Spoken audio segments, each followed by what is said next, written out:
On the 100th day of his second term, President Trump rallied supporters in Michigan, where he highlighted his administration's victories so far. Listen. We're here tonight in the heartland of our nation to celebrate the most successful first 100 days of any administration in the history of our country, and that's according to many, many people.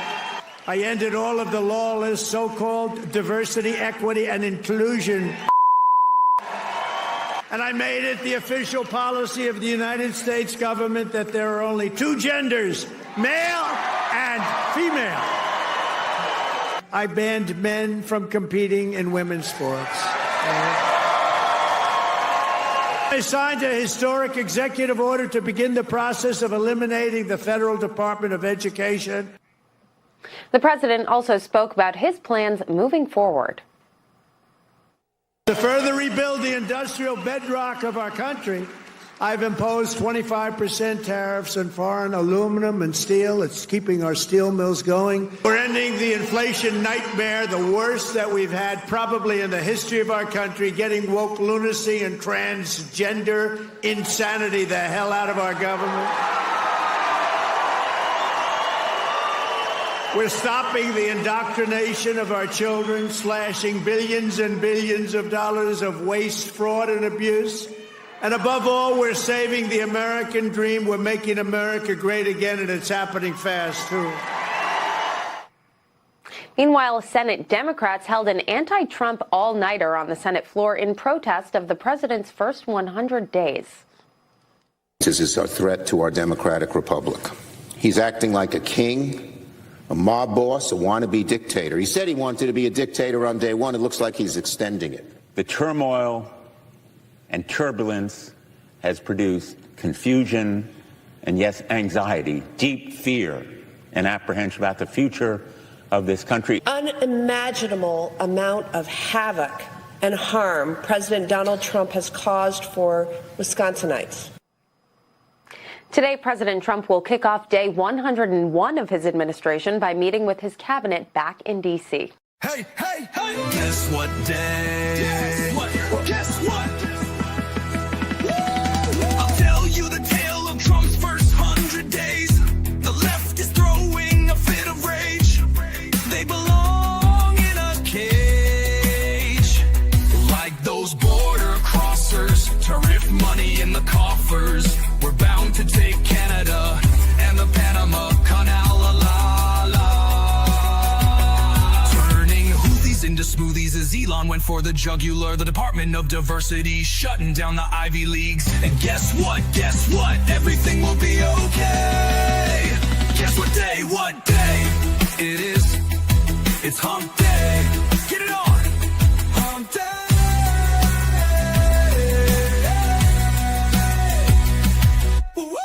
Okay, I'm officially out of the studio, but I am banning from the top down at this company face swapping me with a camel.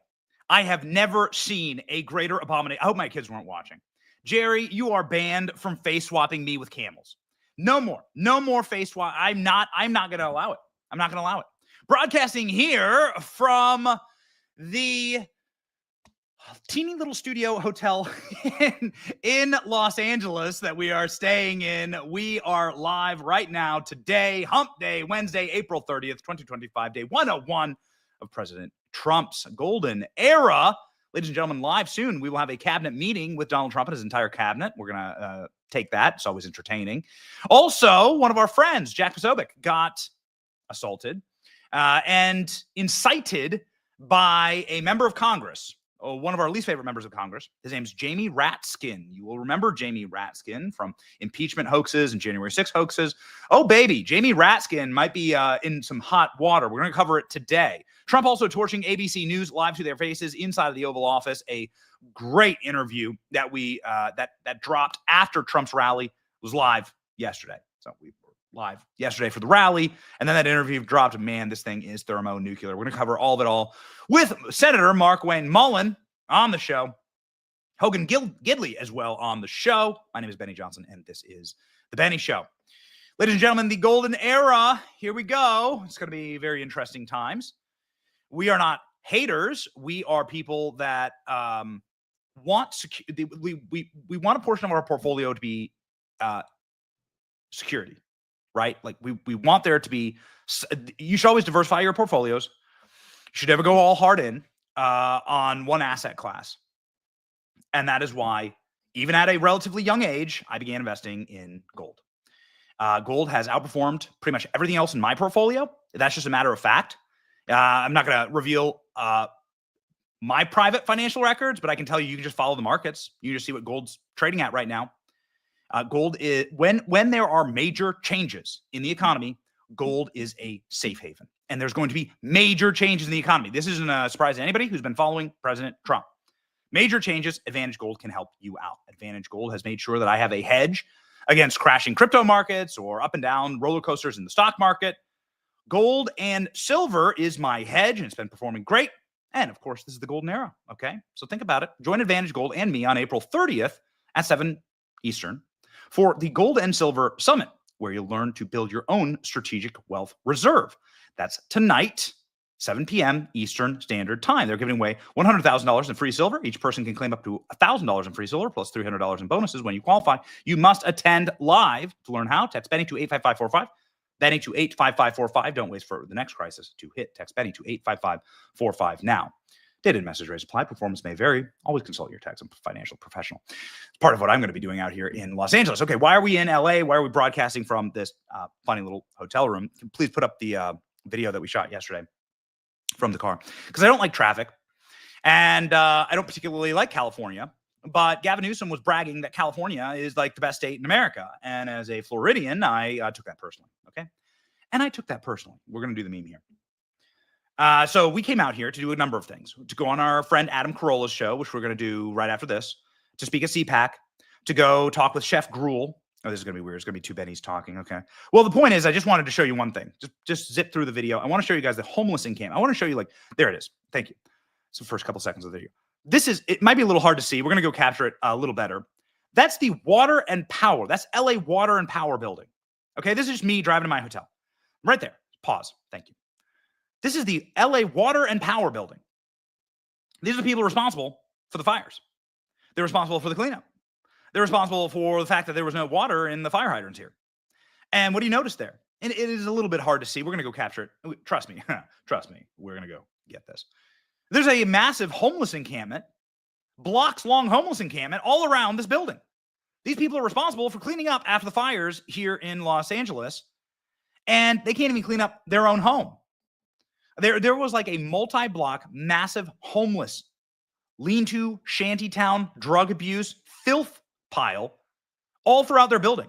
We're going to capture things like this, and we're going to tell the story from the street. We're going to ask a little bit about what people out here think about Kamala Harris, and yeah, that's what we're going to be. That's what we're going to be doing this week, and we'll keep you posted, obviously on social media. But we want to let you know why we're out of the studio and what we're doing, and we don't want to miss shows, and so we're going to rock and roll here from our little hotel room. Okay, okay. Speaking of rocking and rolling, Jack Posobiec this morning posting that he has filed a official federal police report against the people who assaulted him. I'm going to play you this clip. Jack Posobiec yesterday, he's a friend of the show. He was at a little rally at Union Station yesterday. Please pop it up. And he was speaking. He just like was trolling. Now, a couple of things. One, Jack Posobiec's a reporter. Jamie Ratskin's here giving a speech. Jamie Ratskin is giving a speech in public and is I think he's surrounded by members of a union. Okay, whatever. This is standard fare in Washington, D.C. What's also standard fare in Washington, D.C. is that reporters can ask questions. What happened next is that Jamie Ratskin, and you can see it clearly on video, incited the mob to assault Jack Posobiec, who's a friend of our show, and we're going to throw down for Jack. Here, watch the video. To organize unions. Yeah! For redress agreements. We're going to defend the right to assemble. Yeah! We know with Dr. King that the greatness of America is the right to protest for what is right. Yeah! Against lawbreakers who take office. And that's where we are today. I'll leave you with my friends with the words of the great Marylander Frederick Douglass. Jamie, why did you lose the popular vote? Why did you lose every single swing state? Why did you lose?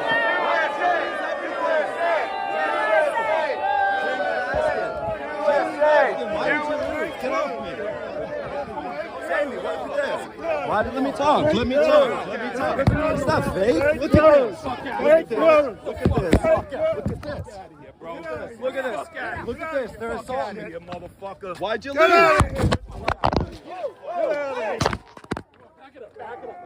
There you go. There you go.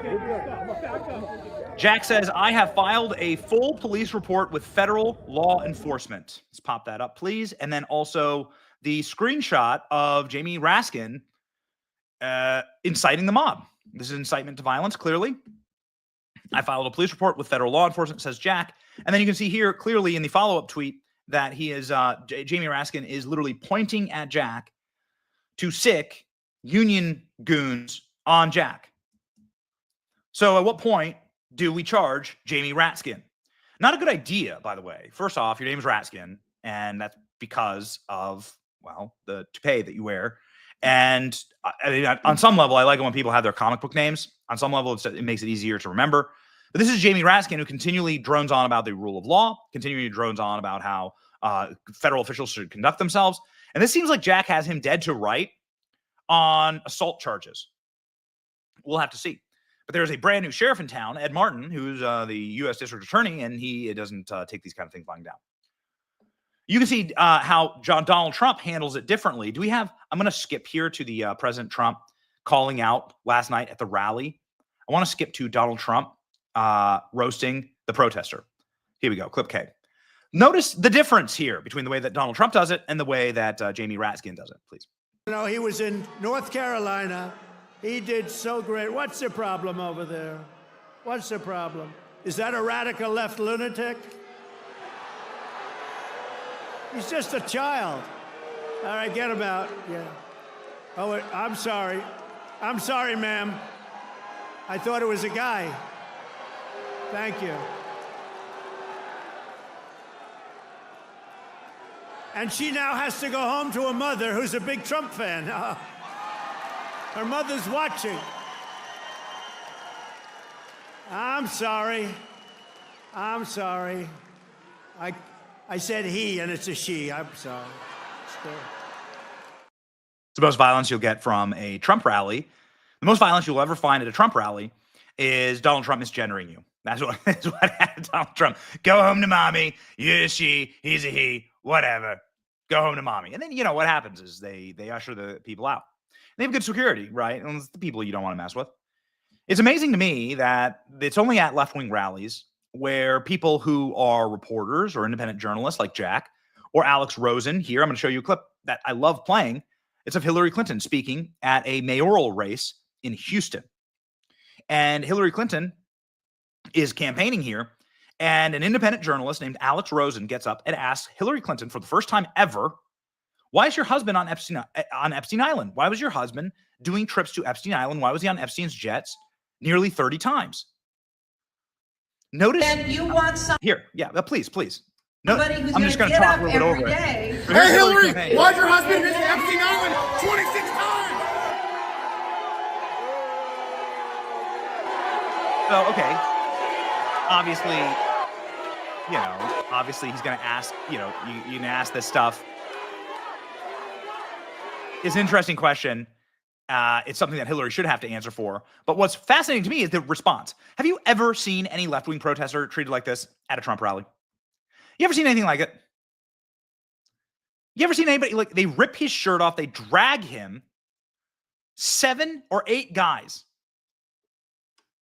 assault him. Look at the way that they treat him. Just for asking a question about Jeffrey Epstein. Like, is that the tell? Is this the tell? You've never seen a lib treated like this. Again, this is independent journalist Alex Rosen getting his shirt ripped off and dragged, probably injured in some capacity, though he seems like a sturdy dude. I don't know him. I've never met him, but I like his content. So he asked the Hillary thing. I mean, you never see this kind of stuff. Anyway, they did this to Jack, and I hope that there's charges. Okay, I hope that they file charges. All right, ladies and gentlemen, there's been a murder. There's been a murder. Donald Trump murdered. ABC News live on air last night. This is something that we didn't get a chance to cover, and I want to play this, and then I want to play you a great meltdown from Michelle Obama about all of it. Trump murders ABC News reporter with scathing remarks as to why he was picked for highly sought interview. This is the headline, but there are a lot of other headlines here from the interview itself. This is Donald Trump was just on a roll. He was just on a rampage yesterday. I guess this guy, his name's Terry Moran. You ever heard of this guy? He's Terry Moran. He's cross-eyed. He's a complete goof troop. He looks like a Joseph A. Banks 2-for-1 suit Toyota-thon guy in the catalog. Anyway, I don't have any respect for this guy, and Donald Trump doesn't either. President Trump continued to roast him to his face, beginning with covering up Joe Biden's decline, and then ultimately saying that he doesn't trust him at all and that he's not going to finish the interview. It was a rampage by President Trump. Let's go Trump roasting first. Clip F. You think the reputation of the United States has gone down under your presidency? No, I think it's gone way up, and I think we're a respected country again. We were laughed at all over the world. We had a president that couldn't walk up a flight of stairs, couldn't walk down a flight of stairs, couldn't walk across the stage without falling. We had a president that was grossly incompetent. You knew it, I knew it, and everybody knew it, but you guys didn't want to write it because you're fake news. All right. Thank you. And by the way, ABC is one of the worst. I have to be honest with you. Thank you. All right. You're fake news. Thank you. What an amazing timeline we live in. ALX just sent to the producer chat that Terry Moran has blocked him. Okay. No, this is what a biatch. Look at this guy. I'm a real respected independent journalist. He's blocked. Is that me, ALX, or is that you, ALX? Did he block you? Either way. What, like for real? Why would you block ALX? Everybody needs to go follow ALX. ALX, soaring to 1 million. Ladies and gentlemen, President Trump Terry Moran wished that he was able to block President Trump when he straight up roasted him for not finishing the interview. This is my favorite clip. There's a lot of good stuff in here. This is my favorite clip. I don't think we're going to finish this interview, says President Trump. Keep in mind that Donald Trump got a $15 million settlement from ABC News. You want to talk about like who has the cards? You don't have the cards. He doesn't have the cards. You want to talk about who doesn't have the cards? ABC News doesn't have the cards. ABC News had to settle a defamation suit with Donald Trump 2 months ago, where they paid him $15 million. They apologized to him, and that $15 million goes to pay for President Trump's presidential library. These are facts, ladies and gentlemen. So when Terry Moran's apologizing to Donald Trump for being fake news, there's some weight behind that. Let's go. Here we go. One question about Defense Secretary Pete Hegseth. There's a lot of turmoil at the Pentagon right now. There's the signal chat with his wife on it where he's discussing that attack in Yemen. There's another signal chat discussing the attack on Yemen. There's a reporter accidentally involved. You said the other day that you had a talk with the secretary. Did you take him to the woodshed? I had a talk with him, and whatever I said, I probably wouldn't be inclined to tell you. But we had a good talk. He's a talented guy. He's young, he's smart, highly educated, and I think he's going to be a very good hopefully a great defense secretary, but he'll be a very good defense secretary. You have 100% confidence in Pete I don't have Hegseth. 100% confidence in anything. Okay, anything. Do I have 100%? It's a stupid question. Look, it's a pretty important position. No. You don't have 100%. Only a liar would say I have 100% confidence. I don't have 100% confidence that we're going to finish this interview. We will. I have confidence we're going to finish this interview. He asked about Putin. Do you trust Putin? And the response for Donald Trump is golden. Here we go. Do you think Vladimir Putin wants peace? I think he does, yes. I think he does. I think because even with the raining missiles I think he really, his dream was to take over the whole country. I think because of me, he's not going to do that. Do you trust him? Do you trust him? I don't trust you. I don't trust a lot of people. I don't trust you. Look at you. You come in all shooting for bear. You're so happy to do the interview. I am And happy. then you start hitting me with fake questions. You start telling me that a guy whose hand is covered with a tattoo doesn't have the tattoo. You know. All right. I mean, you're being dishonest. No, I'm not. Let me No, I just am tell not, you, sir. I don't trust a lot of people. But I do think this. I think that let's say he respects me. And I believe because of me, he's not going to take over the whole. But his decision, his choice would be to take over all of Ukraine. I don't trust you.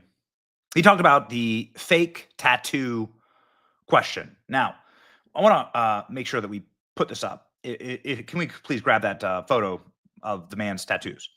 A really wonderful person named Kilmar. The guy's name's actually Kilmar. We're here in Studio City. Like this entire case is like straight out of a script. So there's a gangbanger, and now we have further documentation that he's a gangbanger. I'm going to put up a couple things here. One, we have the MS-13 tattoos, okay? So this is the marijuana smile 13, right? And this is why the wife of the wonderful Kilmar always covered his tattoos in photos. Every single time that she took a photo with him, she covered up his hand. I wonder why. Now, she had reported him for spousal abuse, and her ex-husband had reported him for being a gangbanger, saying, I don't want my children hanging around with this guy who's a gangbanger. Now we find out from police reports that he was human smuggling. He was caught human smuggling. Joe Biden let him free. He had a van that belonged to a human smuggler, working for a human smuggler, with a van full of people in it that couldn't speak English, driving through the state of Tennessee. They let him go. I think there are some big questions there. Anyway, this is the person that Democrats are throwing down for. Can we grab that police report from the husband? That just broke recently. It's flying on our X. Okay, there it is. So this is from his wife's, this is from the husband of his wife, right? Ex-husband. And he's like, no. She's now married to a literal gang member. These are the people who Democrats are going to bat for. They're flying down and doing Margaritaville trips for. They're having vacations with, very romantic. They're cha-cha dancing. And now it's been brought directly into the White House with this question from Terry Moran last night from ABC News, where he has the temerity to call Donald Trump fake news. Oh, it's not going to end well. It's a bold strategy, Cotton. Let's see how it plays out for you. Let's go. The person that you're talking about, you're making this person sound, this is a MS-13 gang member, a tough cookie, been in lots of skirmishes, beat the hell out of his wife, and the wife was petrified to even talk about him, okay? This is not an innocent, wonderful gentleman from Maryland. I'm not saying he's a good guy. It's about the rule of law. The order from the Supreme Court stands, sir. He came into our country illegally. You could get him back. There's a phone on this desk. I could. You could pick it up, and with all the power of the presidency, you could call up the president of El Salvador and say, send him back right now. And if he were the gentleman that you say he is, I would do that. But the court has ordered you to facilitate that. I'm not the one making this decision. We have lawyers that don't want to do this. But the buck stops in this office. No. I follow the law. You want me to follow the law? If I were the president that just wanted to do anything, I'd probably keep him right where he is. Supreme Court says what the law is. Listen, I was elected to take care of a problem. It was a unforced error that was made by a very incompetent man, a man that turned out to be incompetent, that you always said was wonderful, a great genius, right? And now you find out, all of the media now, they're saying what a mistake they made. A man who was grossly incompetent allowed us to have open borders where millions of people flowed in. I campaigned on that issue. I wouldn't say it was my number one issue, but it was pretty close. Right up there. I campaigned on that issue. I've done an amazing job. I have closed borders. He said you couldn't do it. You wouldn't be able to do it. It would never happen. Well, it happened, and it happened very quickly. Wait a minute. When we have criminals, murderers, criminals in this country, we have to get them out, and we're doing it. By law. And you'll pick out one man, but even the man that you picked out, he said he wasn't a member of a gang. And then they looked, and on his knuckles, he had MS-13. There's a dispute. Well, wait a minute. He had MS-13 on his knuckles tattooed. He had some tattoos that are interpreted that way. But let's move on. Wait a minute. Hey, Terry. He did not have the letter MS-13. It says MS-13. That was Photoshop. So let me That was Photoshop, Terry. You can't do that. Hey, they're giving you the big break of a lifetime. You're doing the interview. I picked you because, frankly, I never heard of you, but that's okay. But I picked you, Terry. But you're not being very nice. He had MS-13 tattooed. We'll agree to disagree. I want to move on to something else. Terry, do you want me to show you the picture? I saw the picture. And you think it was Photoshop? Well, here we go. Don't Photoshop it. Go look at his hand. He had MS-13. He did have tattoos that can be interpreted that way. I'm not an expert on them. I want to turn to Ukraine, sir. I want to get to Ukraine. No. He had MS, as clear as you can be, not interpreted. This is why people no longer believe the news, because when it's he was fake photographed news. in El Salvador, they aren't there. But let's just go on. They aren't there when he's in El Salvador. They weren't there, but they're there now, right? No, but they're there in now. your picture. Terry. Ukraine, sir. He's got MS-13 on his knuckles. All right. Okay? All right. We'll take a look at that. You do such a disservice. We'll take a look at Why that, don't you sir. just say, yes, he does, and, go on to something else? It's contested. Here's my deal with this. You ever hear any reporter talk like this to Joe Biden? First off, Joe Biden didn't ever do interviews like this. But just rewind the clock back a couple of days. All right, we're only in day 101. Did you ever hear any reporter speak to Joe Biden like this? Joe Biden told an enormous number of lies from that position inside of the White House. Indefensible lies. Lies about everything from Afghanistan to COVID to his family and to his administration's handling of the border. You can't. There are January 6th. There are so many discernible, empirical, demonstrable lies that Joe Biden told, and you never heard him pressed even a little bit on them. Classified documents, next to my Corvette, nothing.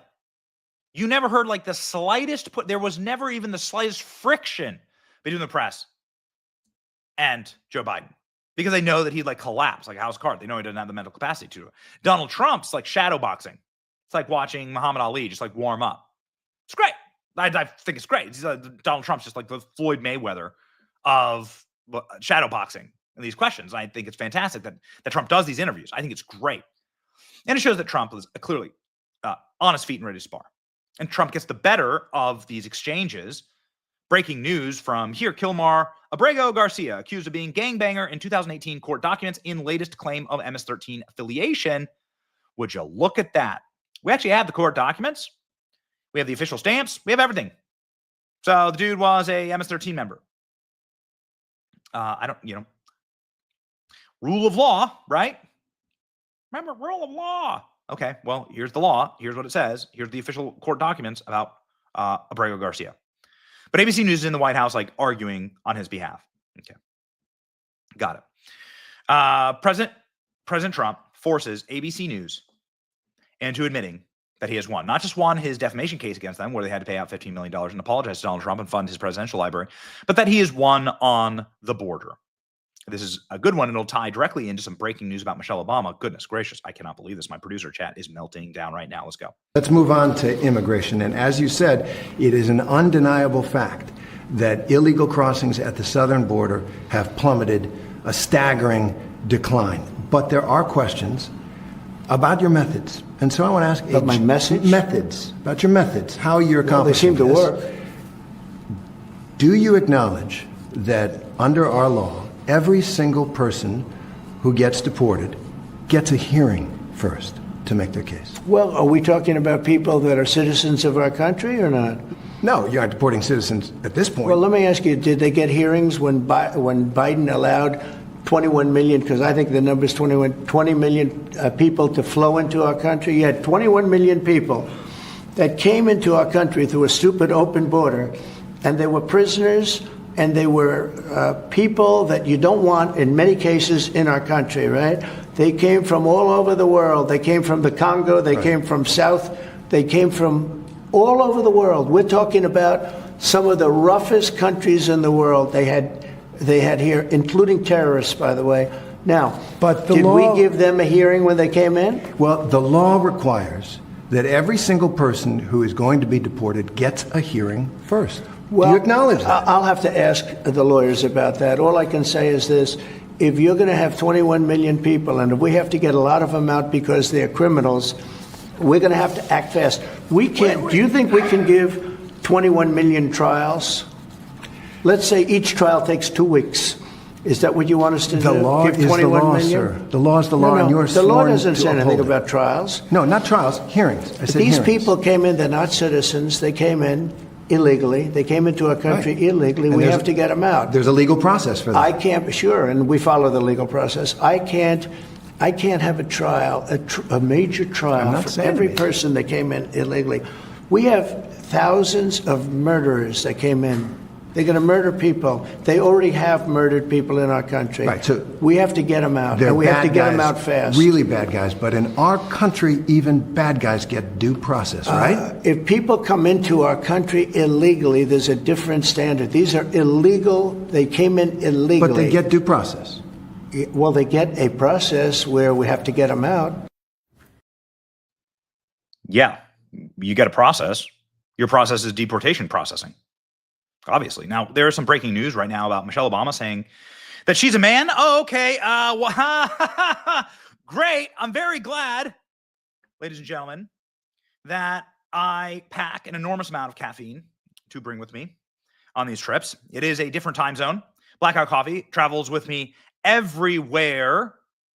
My wife and I, this is a matter of fact, my wife and I bring, it's going to be embarrassing, but it's true. We have a little like a coffee bubbler, right? A little coffee perk in the morning, and it travels with us. Like when we go on family trips, like we'll bring our coffee maker, and the coffee that we bring with that coffee maker, because we are a very caffeine addicted family, it's just true, is Blackout. And the reason why is that this is then the drink that powers the show, especially when we're in different time zones. Right. So we're normally doing the show at 11 a.m. It's 8 where I am, and I'd wake up at 6 to do show prep. So this is a coffee day for us. Actually, I have 2 coffees sitting in front of me right now, and the coffee that fills our cup on this program is Blackout. Here's the 2 coffees. Is Blackout Coffee. All right. Blackout Coffee is a spectacular company. It is an American company. It is not woke. It is not a grift. It is not going to sabotage your values or your belief systems. I know the people who run it. They're incredible, ladies and gentlemen. They're a Florida company, and they are truly 100% American. Such an incredible story, such incredible coffee. Small batch, roasted right here in the States. It's not from some communist country that hates us, and it's not made by a bunch of communists in Seattle. This is the coffee that you should believe in. It's the coffee that you should drink. And if you're traveling on the road in different time zones, man, you're going to need that little extra punch in the gut. This is what I get. The little pick me up in the morning. Actually, there are 3 coffees in front of me right now. Okay, here we go. If you believe in hard work and American values, coffee that actually tastes like coffee, go to blackoutcoffee.com/Benny. Use the code Benny for 20% off your first order. Support the American dream. Drink Blackout Coffee. That's blackoutcoffee.com/Benny. Stop settling for less. Start drinking real American coffee.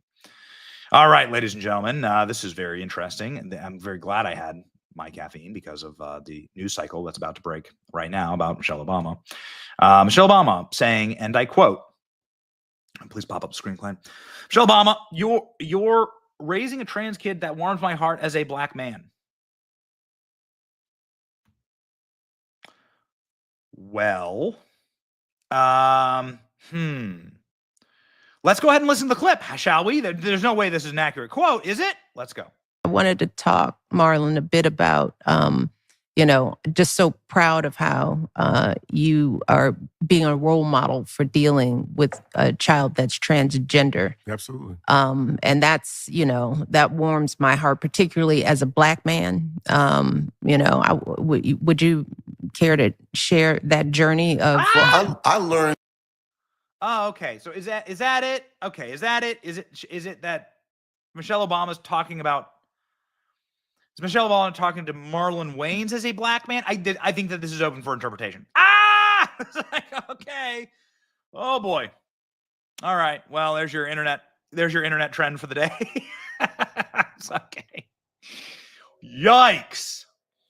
Well, I mean, this is the quote. This is an accurate quote. Do with it what you will. You're raising a trans kid. That warms my heart as a black man. That's a quote. We just played the full clip. I'll leave it to the chat to interpret it. I'll say this. She definitely phrased it weird. Right? So Obama phrased it really weird here. So that's a strange way to phrase that. What an odd thing to say is the meme, right? Whew. Okay. Well, we were already going to do a Michelle Obama block based on Donald Trump's deportations and President Trump fighting ABC News about those deportations. Michelle Obama went viral. Yesterday for saying that she's kept up at night about Donald Trump's deportation. Donald Trump supported about 100,000 people. And we gotta up those numbers. Those are rookie numbers, as I say. But her husband, Barack Obama, deported 5.3 million people. So is Michelle Obama, like, did she lose sleep when her husband was doing this? Also, can we add something here? This is Michelle Obama's house. Let's just go ahead and look. These are public photos. There's a big public Home and Gardens article. The Obamas were really happy. They wanted to show off their luxurious mansion. You'll notice here, Michelle Obama's home in Martha's Vineyard is a palatial 30-acre estate. Oh, wow. Look at all that room. Think of how many lean-tos, tents you could shove onto this land. Think of how many criminal aliens you could shove into her property. Why is Michelle Obama doing her part? Look at this home. I mean, this is just one of many mansions that they have. Think of the number of criminal aliens that Michelle Obama could personally house here. What, like 10,000? You know, if you really like pack the tents tightly together. Has Michelle Obama offered at all, like this little beach, to anybody other than her chef? No? Oh, well, maybe it's time. Oh, yeah, think about it. Like, this is Michelle Obama's pool. That's a lot easier to cross than the Rio Grande. All these criminal aliens had to cross the Rio Grande. That's dangerous. They would love that pool, Michelle. Look at the inside. Look at this. Look at the vaulted ceilings. You could hang right here, like some tarps, right? Some hammocks. You could do it like a ship, like an old World War II ship. You could do like 50 hammocks right here. All the criminal aliens that Michelle Obama could house in this 20,000 square foot, 30-acre mansion in Martha's Vineyard. And why is it important that it's in Martha's Vineyard? Look at this from the air. My God, look at this. Their driveway could be a migrant shelter. The reason why it's important is that when given the opportunity to house some criminal aliens themselves, the Obamas called the National Guard. You remember when Ron DeSantis sent like 50 illegal criminal aliens from Venezuela up to Martha's Vineyard? They called the National Guard on. All right. So, good time to break in here. President Trump. So I don't know what their problem is, but we have Both of America have a little difficulty. We won on the basis of a great border and of getting criminals out of our country. That was why we won every swing state. We won by millions of votes. We won everything, every metric. We won by a lot. It was a massive victory, and we won, I think, largely because of this issue. I put this issue as number one issue, and they don't want us to do what we're supposed to do, and I don't think that can be. And I hope the Supreme Court is going to fully understand what's going on. We have to get the criminals out of our country, and that's the basis under which we won the election. Core GDP, and this is, you probably saw some numbers today, and I have to start off by saying that's Biden. That's not Trump, because we came in on January, this is the quarterly numbers, and we came in and I was very against everything that Biden was doing in terms of the economy, destroying our country in so many ways, not only at the border was more obvious, but we took over his mess in so many different ways. Core GDP, removing distortions from imports, inventories, and government spending, was up plus 3% when you add it. We had numbers that despite what we were handed, we turned them around, and we were getting them really turned around. Gross domestic investment was a whopping 22%. Now, that is a number that people are coming in at numbers. For instance, I just walked in, I heard Samsung is now, because of the tariffs, they're going to build massive facilities in the United States. If we didn't do the tariffs, they wouldn't be doing that. So it takes a little while to get those facilities built, but they're coming in with big numbers. They're all coming in with big numbers. We have more money being spent than at any time in the history of our country. We're up to close to $8 trillion, I think I can say. And really, it's going to be a lot higher than that. Those are just the ones that we know about. 8 trillion. I'm not going to say, but I'm not sure if Biden did $1 trillion for 4 years, 1 trillion. But we're at 8 trillion for 2 months, because let's give us a pass on the first month. We were sort of getting a little bit used to things, right? But after 2 months, we have $8 trillion. There's never been a number like that and that includes chip companies, car companies, every form of manufacturing, high-tech companies. Nobody's ever seen anything like it. So $8 trillion. I can talk about gross domestic product, gross domestic investment. I can talk about a lot of things, but to me, the biggest numbers, the kind of numbers that are, and these people are coming in. Our Secretary of Commerce spent the weekend. He went down to Arizona to see what was happening with the biggest chip company in the world. And he said, Howard, he said, you've never seen anything like it. You want to just describe what you saw? So they're investing $165 billion in 1,100 acres in Arizona, and they're building the highest tech chip manufacturing, semiconductors, and 4,000 employees. You know, American tradecraft, right? Technicians doing every kind of work. The classic foundation of America is building it. They had 14,000 people. They're expecting 40,000 people to build the rest of their plants and to employ 20,000 people for the rest of the time. And this is all driven. You never saw a site like that. And this is all driven by your tariff policies. No chance this be happening without you. It's going to be about 40% of the chip market from that one section. And this is the biggest chip maker. They have 99% of the market. They come from Taiwan. And unlike the CHIP Act, which was done by Biden, where they hand everybody billions of dollars, the thing they don't need is money. They got plenty of money. What they need is an incentive to come in. And the tariffs, they're building because of the tariffs. If without the tariffs, and I'd like to say they're building because of November 5th, the election, and the tariffs. But I'm going to be a little more blunt. They're building because of the tariffs, and November 5th gave them the tariffs. So it's amazing when you look. And these are not companies that go out and say, well, we're going to build. We have to go get our financing. Let's go. Like we would in New York, everybody would look, you'd get a building site, then you'd look around for money. You'd look around for financing for 6 months. You'd get your financing. You'd build your building. The market would be good. You'd make money. The market would be bad. It wouldn't be so pretty. You'd have to negotiate. Blah, blah, blah. This is different. These people have so much money, they don't know what to do. I asked Howard, did they finance it? No, they do it through cash. And they say that site, and they just started, they just announced it like a month ago, and they've already started. He said, I've never seen a site like it so big.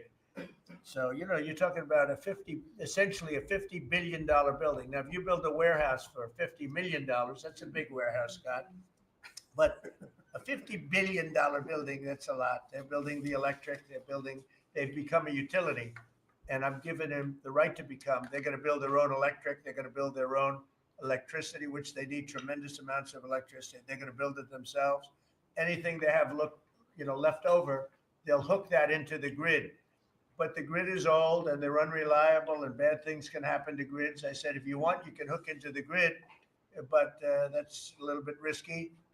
Or you can build your own electricity and become your own utility. And they, I think in all cases, are deciding to do that. So it's very exciting, and we have a lot of things going. We took over on January 20th. These are quarterly reports. We took over on January 20th. The tariffs haven't kicked in yet. I know that, and I don't want this to happen, but I know that China is doing very poorly right now. I just saw some reports coming out, and I don't want that to happen to China. I like the president a lot, President Xi. I don't want it to happen. I was actually saddened to hear it, but they are getting absolutely hammered in China.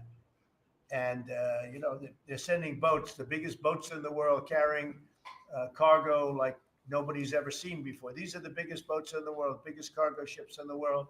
And they're coming and they're turning around in the Pacific Ocean. They're doing a big U-turn and going back because they don't want the goods, because 145% tariff. But at a certain point, I hope we're going to make a deal with China. We're talking to China, but their factories are closing all over China because we're not taking their product. We don't want their product unless they're going to be fair with us. And that includes intellectual property and other things. There are a lot of things far beyond just buy, sell. So we'll see what happens. But, I was not, because somebody said, well, were you happy? I said, I am not happy. I want China to do well. I want every country to do well. But they have to treat us fairly also. So with that, I think we're going to maybe go around, and we have some letters where the secretaries and people around the table are making statements about how they're doing and what's happening. And I could start with Pete on the left because he's my least controversial person at the table. I don't know how good he is. So we'll go around the table and you can hear it. And these are cabinet meetings where they're very open and transparent. And I can guarantee you Biden didn't do this. He didn't do this. Go ahead, Pete. Well, Mr. President, I think we're controversial because we're over the target. And like so many things, Mr. President, you inherited a demoralized military that couldn't recruit, that was perceived as weak after what happened in Afghanistan and elsewhere because of Joe Biden. And what we have seen since your election and the inauguration has been nothing short of a recruiting renaissance. Decades, it hasn't been decades since we've seen this kind of recruiting in the Army, the Navy, the Marine Corps, the Air Force.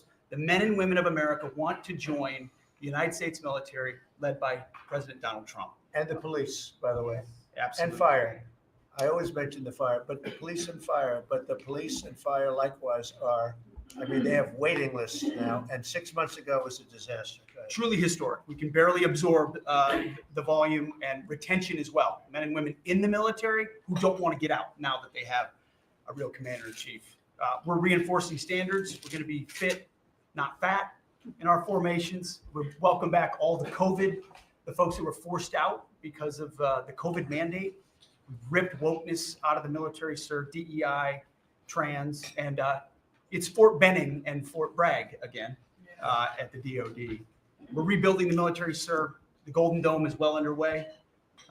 F-47, reassuring allies and deterring enemies. We found nearly $6 billion in DOGE savings that we're going to reinvest, including $50 billion from the Biden administration focused on things like climate that have nothing to do with lethality and warfighting.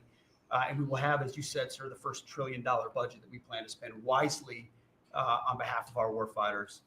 From day one, sir, we've helped get 100% operational control of the border, come alongside DHS and CBP. Right. We've got 11,000 troops on the border who now, because of the new national defense area, sir, can help detain illegals at the border and hand them over to CBP. It used to be if you saw camouflage on the border, they could hold binoculars, and that's it. Now we can detain and assist, and we're going to get 100% operational control of that border. Our NATO allies know they have to step up. The Houthis in the Middle East are feeling the weight of American power, and we're deterring communist China. So because of your leadership, sir, I believe we're making the military great again. Thank you. Thank you very much. Thank you. Howard? So I have the pleasure of running the Investment Accelerator, which gets to recruit these companies. And you've never seen anything like the companies committed to building in America. Technology companies have committed over $2.5 trillion to build in America based on your tariffs, right? Sovereign countries, all backing, the whole Middle East and all these countries backing their sovereign wealth funds. They all want to invest in America, and they're coming in, again, over $3 trillion committed. So just those two topics, you're at $5.5 trillion. And then you've got the whole pharma industry knows it's got to come home because America pays for all the drugs of the world. So the pharmaceuticals have to come home, right? Autos coming home, industrials coming home. So, we've got to train, and your great Secretary of Labor together and Secretary of Education together, we're going to train the workforce to build America. It's unbelievable. We've got so much, as I travel around, the attention on the Trump Gold Card. I mean, it makes me very popular. Last night, I was out to dinner, and someone came up and said, can I buy 10? And how do I buy 10? And I'm like, that's pretty good. It's $50 million for dinner. So, I was paying for my dinner. The External Revenue Service, right? You've got the tariffs and the hundreds and hundreds of billions of dollars coming in to build the External Revenue Service. That our objective, of course, is to replace the Internal Revenue Service and let those outside countries trading with us, let them pay their fair share to America. And then, of course, you got rid of de minimis. And what happened is these foreign countries were sending in little packages for free and knocking out our mom and pop businesses across America. You put an end to it, and you're going to rebuild the mom and pop and the small business of America. You're their president, and I'm proud to support you. It's very important. De minimis. It's a big deal. It's a big scam going on against our country, against really small businesses, and we put an end to it. Mr. President, so CAFE standards, we have the fuel economy standards on vehicles that are going to go to 50 miles per gallon. We are going to rewrite those standards, bring it down to something that's far more reasonable. Elon's fine with that, I hope. But it's going to drive down. It's going to drive down the price of a car in America, making cars more affordable for families. Also, Biden had the social cost of credit when we build infrastructure, roads, and bridges, adding 3 to 5% on infrastructure costs. We've gotten rid of the social cost of carbon, driving down the cost to build roads and bridges across the country. We have what is called follow the law.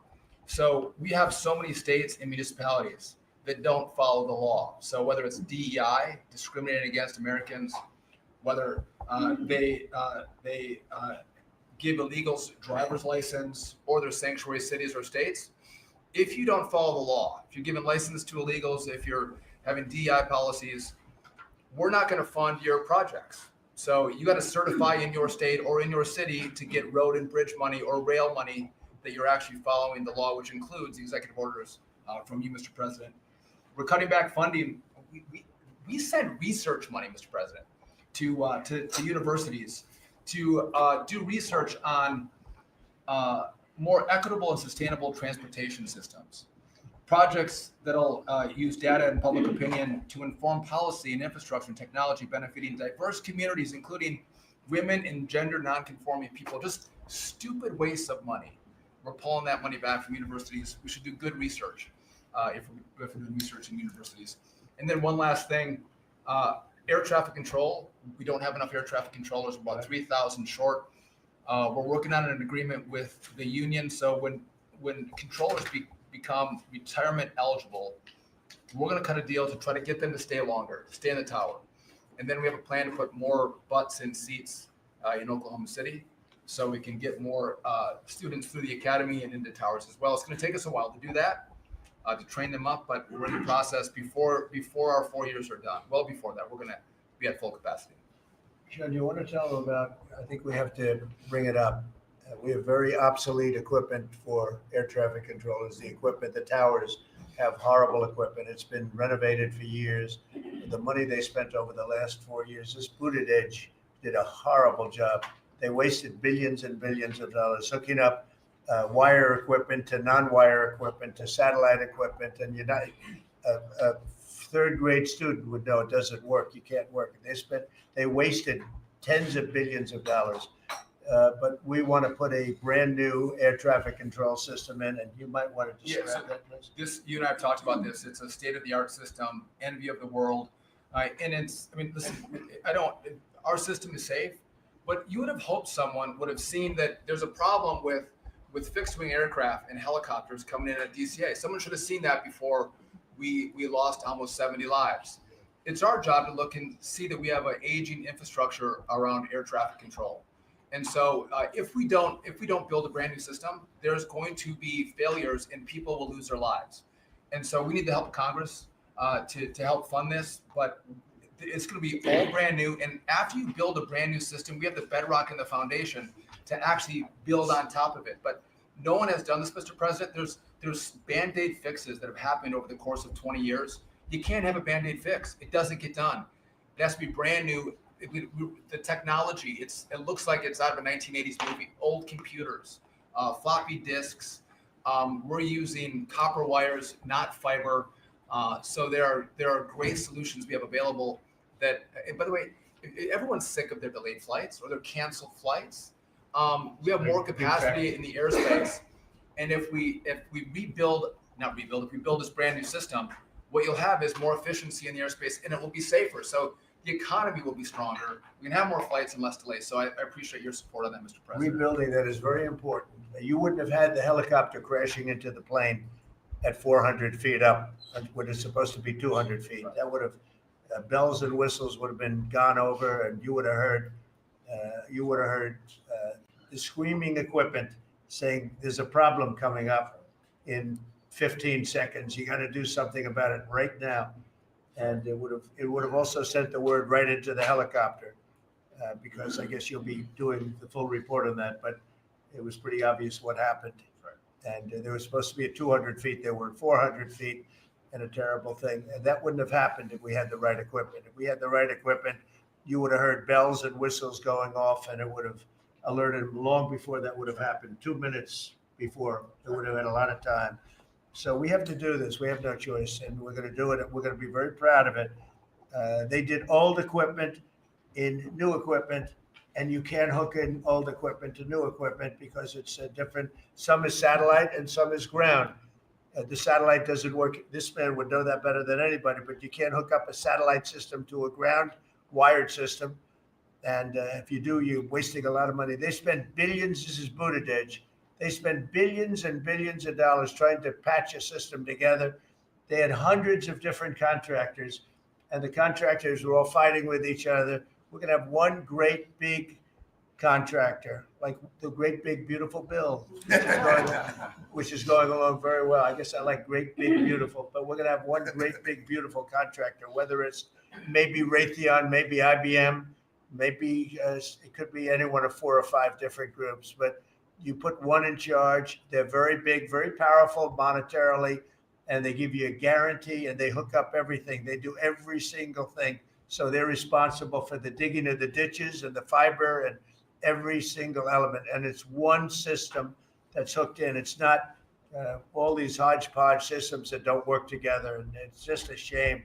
I mean, it's basic construction, but it's complex stuff. And there are a few companies that do it unbelievably well, and we're going to have that. So good job, Sean. I know that's your big project. And Mr. President, no one has done it because it is complex. It's hard to do because as you're building a brand new system, you have planes taking off and landing, and so because it's complex, no one has done it, and you've given the directive and the support to make this happen. So well, ours is going to be an all new system. It's going to all hook up. It's going to be the same tower is going to have the same equipment, and all towers all over the country, all over the world, actually, mostly, are going to be hooked in together.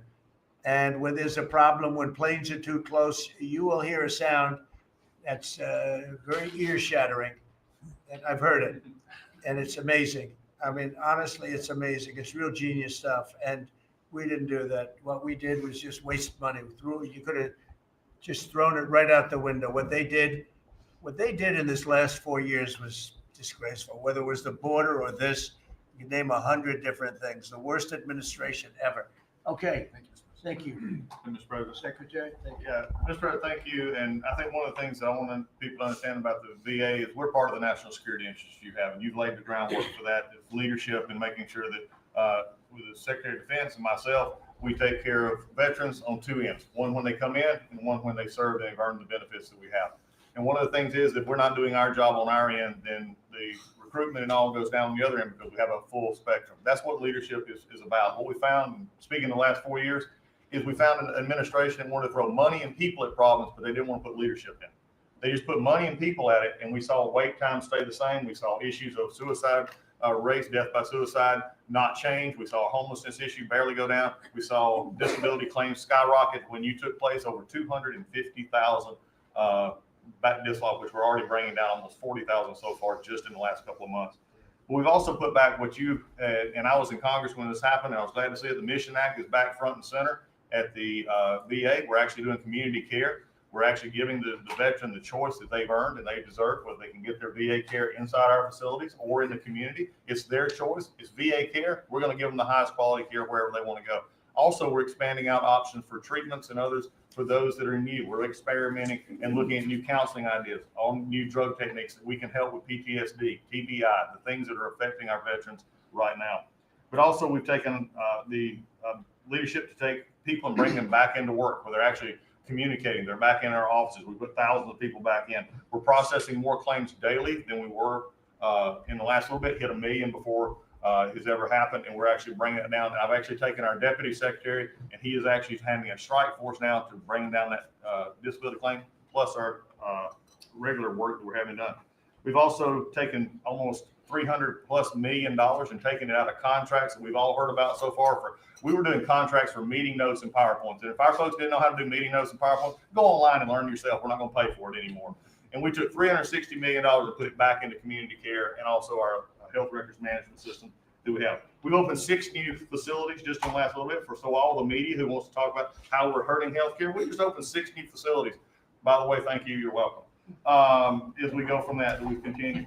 We've also took $11.6 billion in ceiling values of contracts and terminated that we did not need, resulting in significant cost avoidance for the future, but also still maintaining the ability to take care of our patients and also our disability benefits. We've also gotten unity again. We did away with $14 million in DEI spending. We've ended gender dysphoria treatments. We phased that out. All directed, the savings from that go to paralyzed veterans and amputees.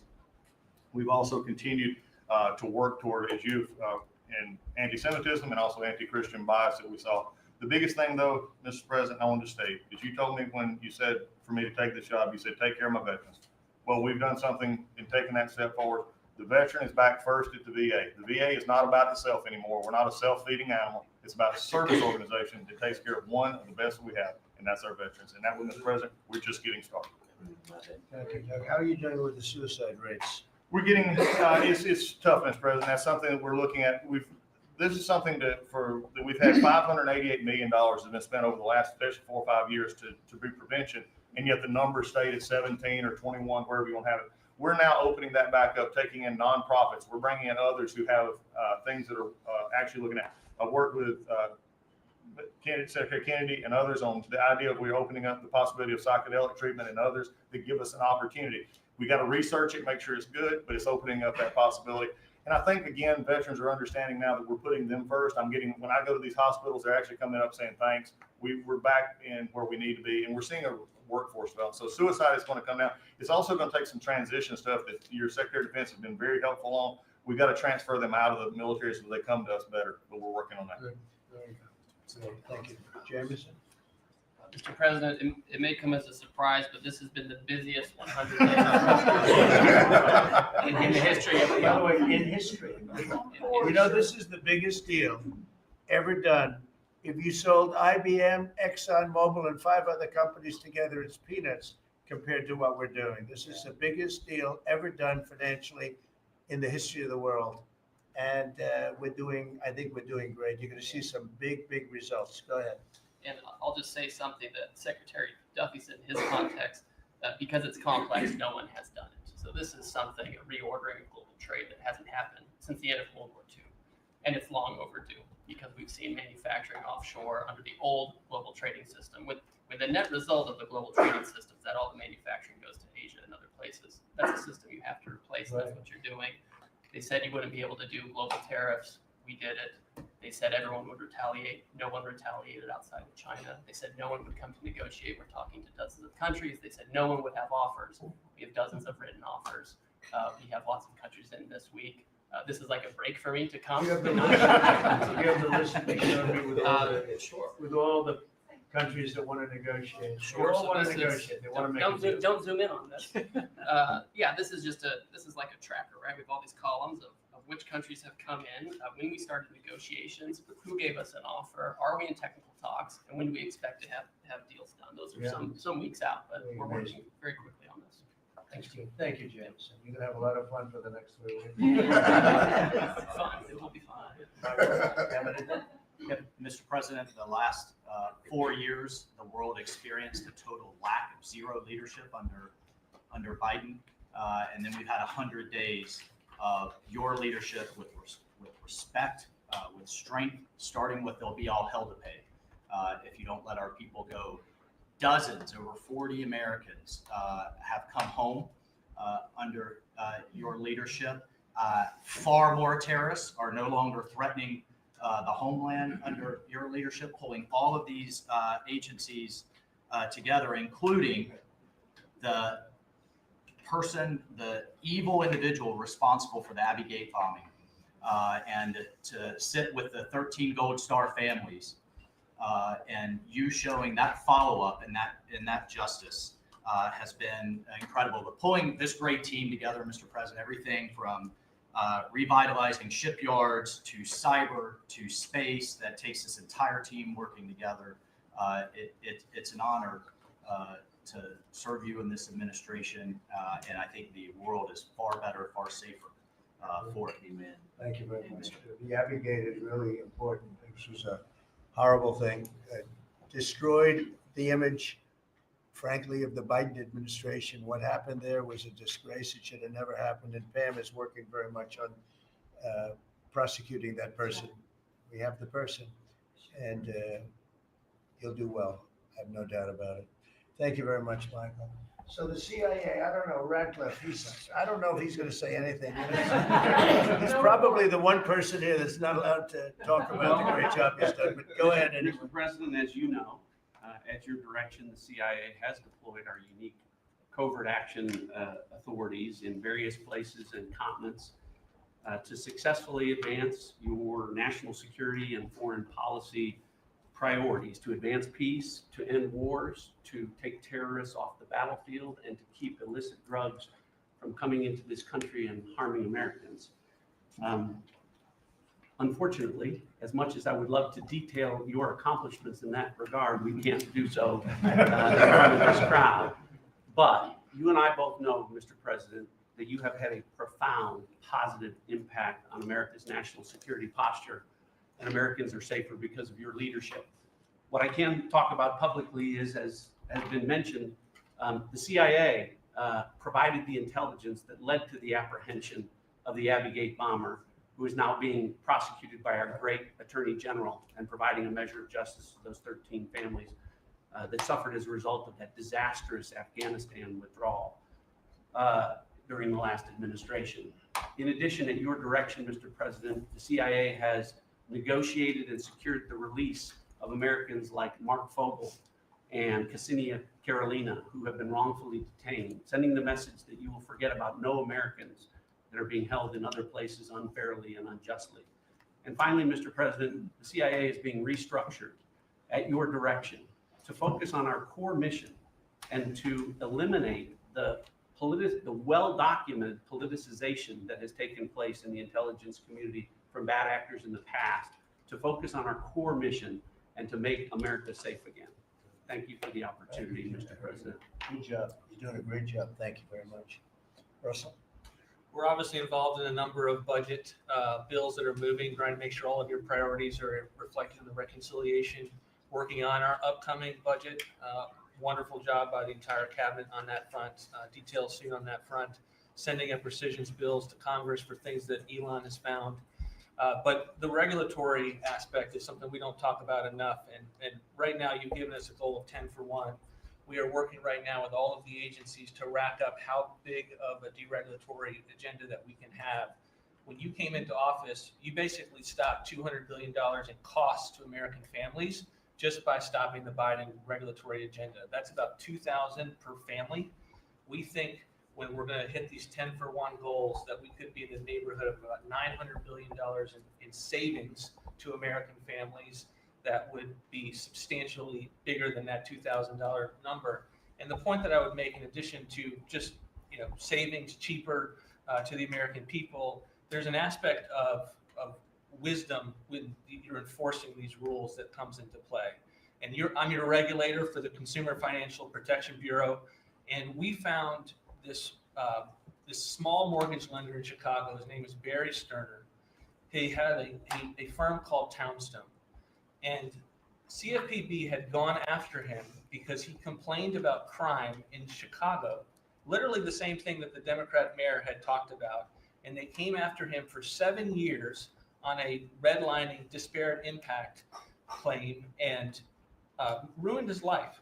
We overturned that. We apologized on your behalf to that individual, and we basically, without having to go through notice and comment, we ended the policy that set that in motion. And so that's happening across these agencies with how they are using their enforcement discretion, and it will only continue based on the stonewall of backing that you've given us to make these hard calls. I don't think they're actually that hard, but no one's done it to this point, and we were able to go forward and do that because of the backing that you've given us.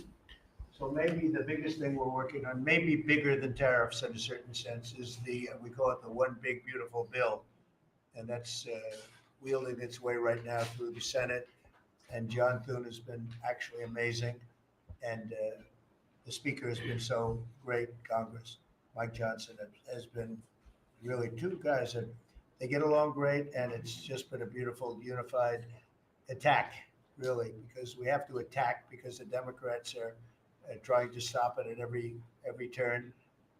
It would mean a 58% tax hike if they were successful, and lots of other bad things beyond the tax hike. But with us, it'll be the biggest tax cut in American history. How are we doing with the bill? We're doing great. We're day in, day out, hour by hour negotiations to make sure your stuff is in there, and to make sure we have the border resources, the defense resources, and to save the American people some tax money and make sure all those tax cuts that you ran on are in there that help get people back into the workforce. And I think we're making a ton of progress. I think we're doing well. Like I said, the biggest tax cut in the history of our country. And it would be the biggest tax increase if the Democrats are successful. They're the only people I've ever seen running for office where they want to increase taxes, but this would be a 58, maybe a 60% tax increase, unsustainable for the American people. Thank you very much. Great job. Susie, the most powerful woman in the world, they say. I agree with that. I'll be brief so you can hear from these amazing people. Congratulations to everyone on 100 days. That's been it's unparalleled in my memory and best I can tell ever. But it hasn't been busy for busy's sake. The president's promises made to the American people have been kept time and time and time again. You all have been out there spreading the word with community groups and states and media. It hasn't gone unnoticed, and let's work hard for the next 100 and have equally as much success then. Thank you. And you've done a great job, Susie. Yeah. I think everybody agrees, right? Yeah.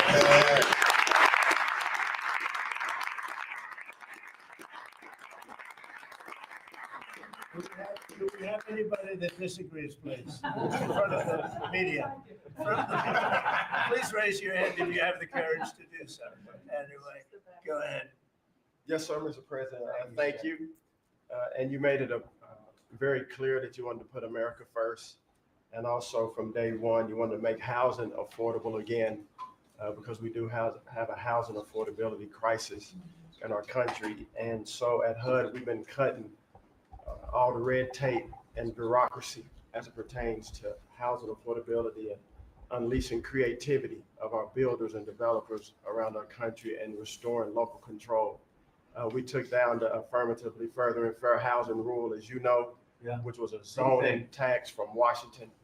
So no longer will Washington be picking winners and losers, but localities and elected officials in different states and cities will have that flexibility. Also, you alluded to securing the border, and such a great job has been done with all of our partners at the table.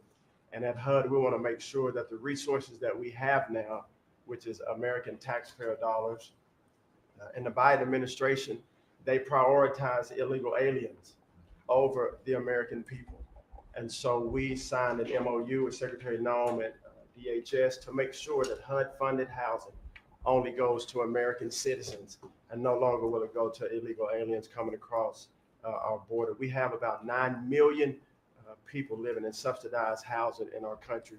59% of illegal alien families use some sort of welfare program costing us $42 billion a year. And so we have prioritized American and American people only to live in HUD-funded housing. And also to make housing affordable, we also signed a partnership with Secretary Burgum at DOI to use underutilized federal lands, as you campaigned on and promised, to identify those lands to build affordable housing in our country so that people can realize the American dream. We also restored biological truth, as you did in sports. We have the equal access rule at HUD, which we took that rule down to ensure that at women shelters, that those that enter those shelters would be of the same sex, and that we would protect the ladies of our country. No longer will those that identify as women but are not women be able to enter our shelter, so that we can protect the ladies that we serve. Along with our DOGE task force, we identified over $2 billion in savings. At HUD, $260 million at HUD were just in contracts, $4 million were DEI.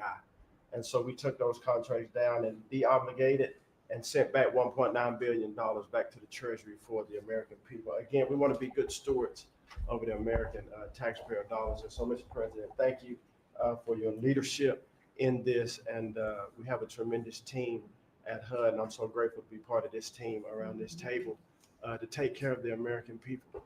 And I consider it a great honor and humble to do so. Good job. Yes, sir. Thanks. Yes, sir. Appreciate it. Brooke? Well, I'm not sure if anyone's heard, but the price of eggs is down. I know it's news. I know it's news. Listen, sir, today on as we celebrate the 100th day, I think that it's just such a joy and an honor to continue to do this work. So thank you for that.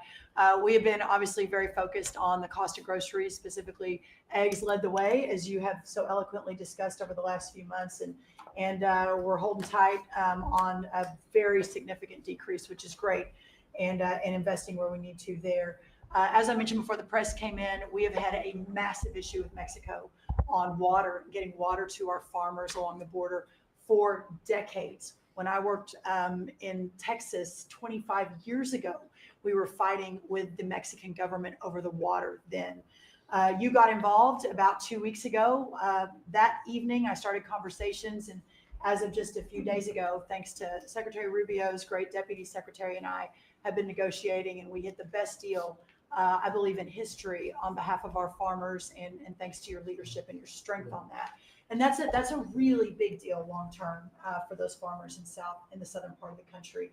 On the energy side, I know we've got Secretary Burgum and his partner, Secretary Wright, but we often forget that agriculture has a major piece of the energy dominance agenda, not just timber, not just minerals, but biofuels. So we continue to support that great leadership coming from those agencies and doing hopefully our part as well. And they've been incredible in that.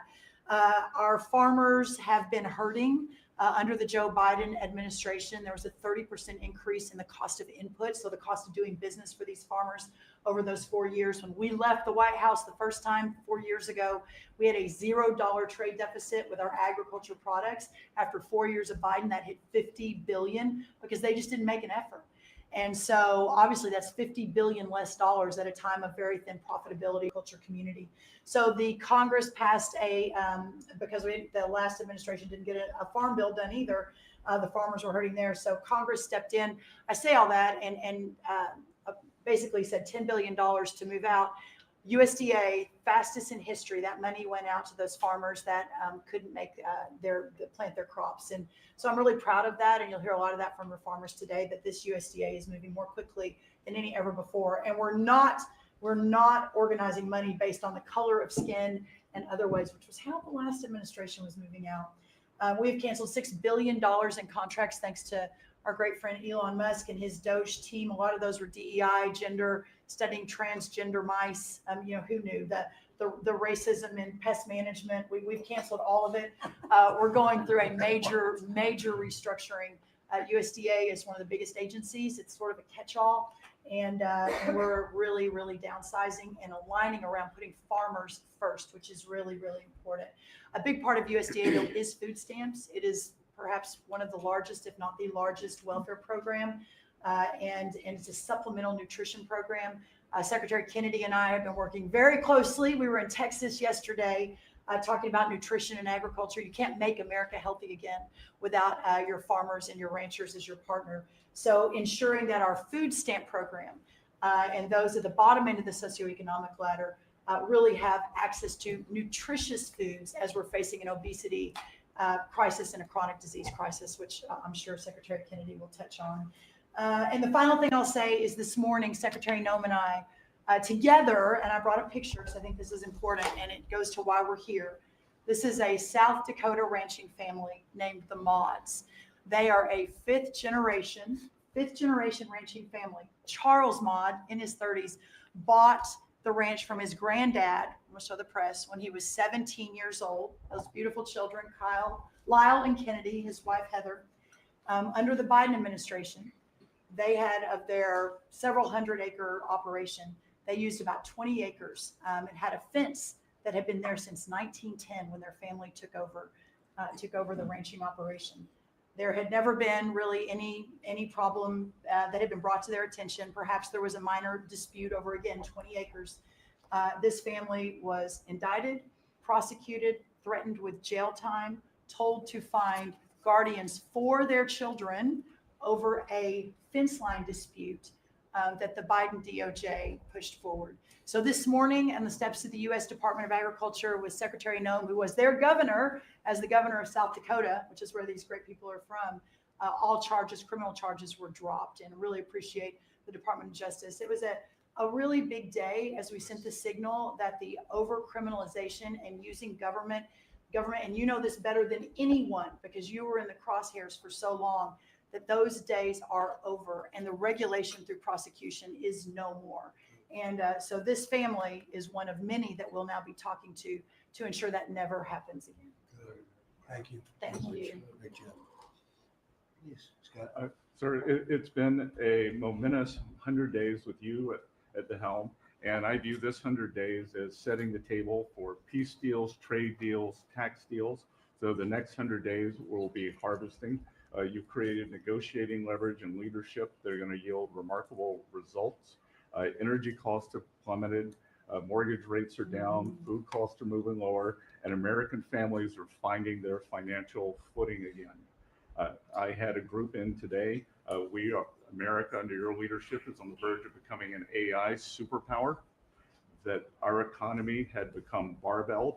We had high tech and finance on one side, natural resources led by energy, which the previous administration tried to kill on the other, and you're filling in between with precision manufacturing that we're going to be bringing back through good trade policies, good tax policies.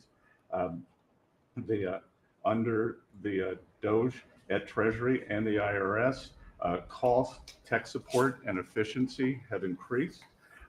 We have the IRS revenues are up, and thanks to the young man sent over by DOGE, the IT update that began in 1990, which has begun before he was born, is going to be finished during your term.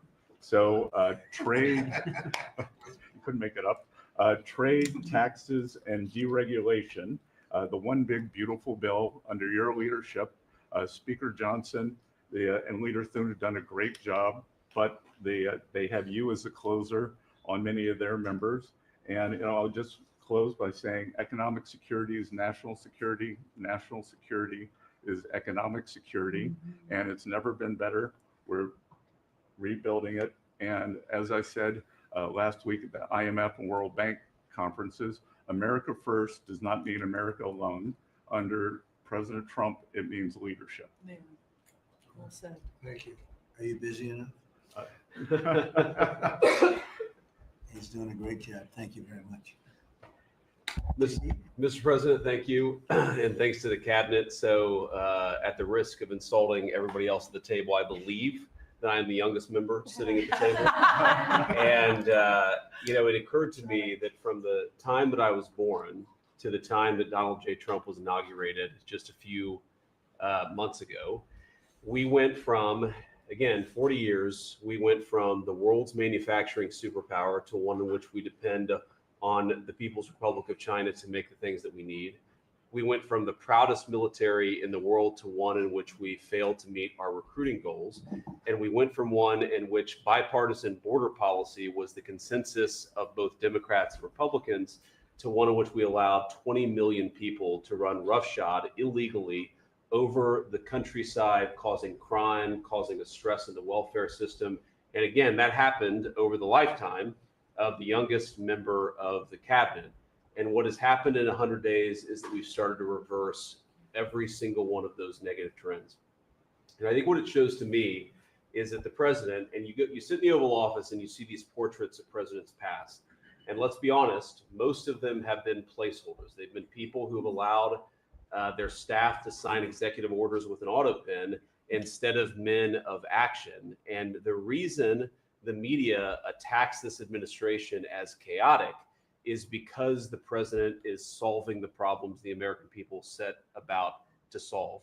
He's actually doing the things that he promised that he would do. And Mr. President, it's been an honor to be part of it for the past 100 days. And let me just make one other observation, because it's interesting. I've seen the data. I've monitored it, I've looked at it. But the most underreported fact of the first 100 days is that we came in with a massive recruitment shortfall. And in 100 days of Secretary Hegseth and President Trump's leadership, we now have people breaking down the doors to join our military. To the media assembled here, it's a really interesting question. Why has that happened? Completely aside from the fact that I think it's a good thing, or I think that President Trump deserves political credit for it, why did we go from a military where people didn't want to serve to now all of a sudden they do want to serve? That's a story you guys should cover.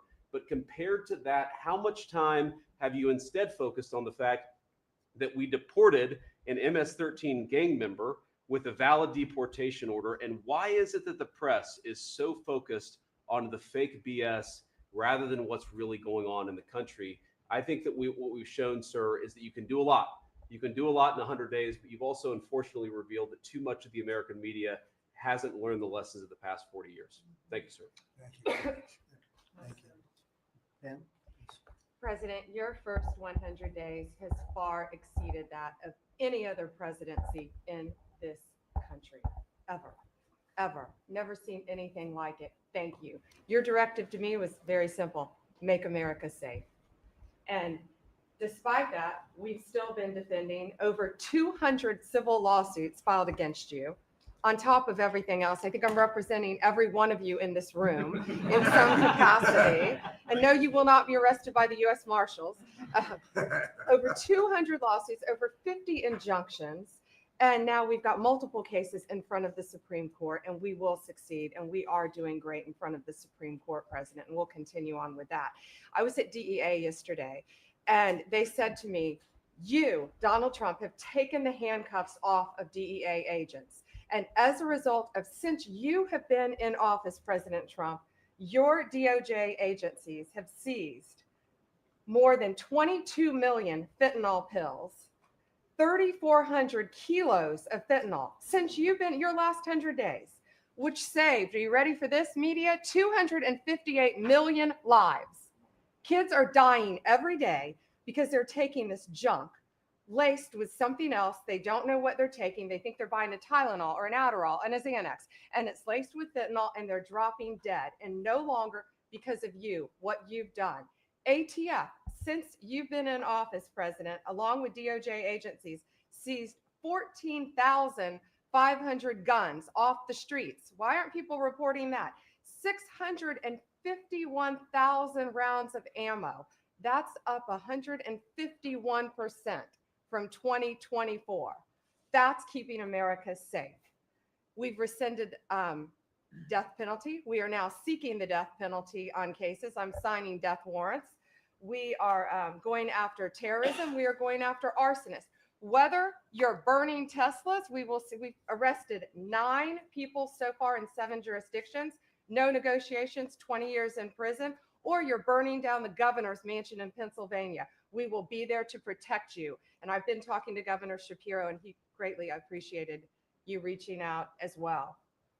ISIS terrorist, we got one in New York, right around the corner. We got an ISIS terrorist in New York.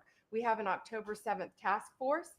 We just broke up a huge human trafficking ring by the Sinaloa cartel. 1,000 pounds of methamphetamine on our streets. Ton of fentanyl, 20,000 Molly pills. Those are the drug of choice among at clubs and bars for young kids. They were fake, but you know what they had in them? Fentanyl.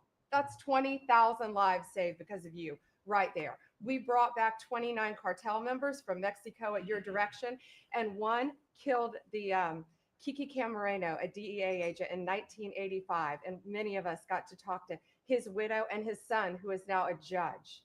And they started crying. They have tried to get that guy back forever. And thanks to so many of you in this room working together, they have justice. They were crying on the phone because of what you did, President Trump. Thank you.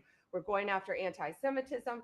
We're unleashing everything you told us. No more DEI, no more weaponization. We have rescinded, as I said, 200 policies. And I could go on all day long, but we are doing everything in our power to keep America safe at your direction. Thank you. Thank you, President. You're really doing a great job. Thank you very much. Okay. Let's go. Nice to see you, Mr. President.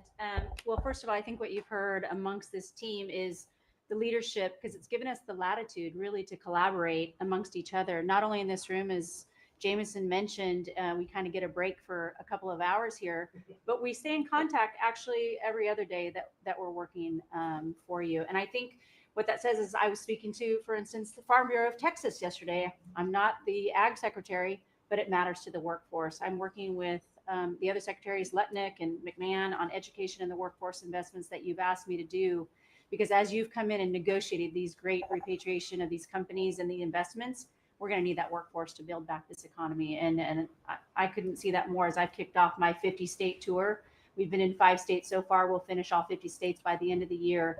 And what we're talking to is the American workforce and these companies about what the market demand is. That's the difference, that we finally have made that connection. What do they need? How quick do they need it? And how fast can I get these either apprenticeships toward that million that we've put that lofty goal? We've already added 80,000 new apprenticeships already just since January. So at the Department of Labor, that tour is kicked off, and I couldn't be more honored to be on the ground and see my colleagues that we're passing in the skies, but we're on the ground together because we're all collaborating together. One of the things that we're talking about, illegal immigration, I have put states on notice. I warned all 50 governors that if they continue to reward illegal immigration by treating unemployment benefits as a handout, they're going to lose their federal funding as well. We can no longer continue to give unemployment insurance to illegal immigrants. And so I've let those governors, and I sent out that letter last week. We also eliminated discriminatory DEI offices within the department, specifically the Office of Federal Contract Compliance Programs. Most of our federal contracts were really just to focus on DEI enforcement. We were really punishing a lot of these companies. If they weren't complying, they weren't going to have a federal contract. We've let go of that program completely. $4.4 billion in unspent COVID funds came back to the Treasury from the CARES Act. Billions were collecting dust in these coffers, in the state coffers. We've asked for that money back to return to the Department of Treasury. We saved $250 million by canceling America Last, is what I call it, foreign handouts, including funding for things like transparency and accountability for Uzbekistan cotton industry. It doesn't make sense that we're funding, these foreign, and thank you to DOJ and to the government efficiency, what we have found with the fraud that we're seeing. I mean, some of these things are so ridiculous, you can't believe it. No, I write them down and I read them more than once. Like, this can't be true. Yeah, it doesn't make sounds like sense. a comedy sketch. That's right. And so again, with the executive order preparing Americans for high-paying skilled trade jobs of the future, that's our goal. The trades is where we're being focused, but all companies, and we want to make sure we're on hand for that. And what I want to say is thank you to government efficiency, because you asked us when this transitions out, will our departments and our agencies continue that government efficiency? And I think that we've surpassed that in the Department of Labor. Out of our 14,000 federal employees, 3,000 have taken the DRP, and we offered it again. So over 21% have taken that offer. And we'll keep our critical workforce, MSHA, OSHA, and wage and hour, and make sure our workers stay safe. So with your leadership, Mr. President, I couldn't be more honored to serve. I know we were probably the last to know each other, but we're getting to know each other well. And the team that you have assembled is really an honor to serve with. So thank you, Mr. President. Thank you. You're doing great. Thank you very much. Chris, please. Mr. President, you ran on unleashing American energy, and 100 days have shown the tremendous impacts that can arise from the unleashing you have enabled. I'll just hit a few highlights. Number one, oil, gasoline, and diesel prices are the lowest they've been in years. How does that happen in 100 days? That's a messaging. Your message that we're pro-energy. We're not against energy, we're for it. That sends a message to the marketplace that supply is easier to grow now and supply will be coming. And that's already led to tremendous savings for American consumers across the country. And we need not only more affordable energy, but we need a lot more energy. One highlight I think a couple of us have touched on is AI. This is a new emerging critical industry that's very energy intensive. It is not acceptable for the United States to not be the leader in AI. We must win the AI race and lead in that, and that's going to take a lot more energy.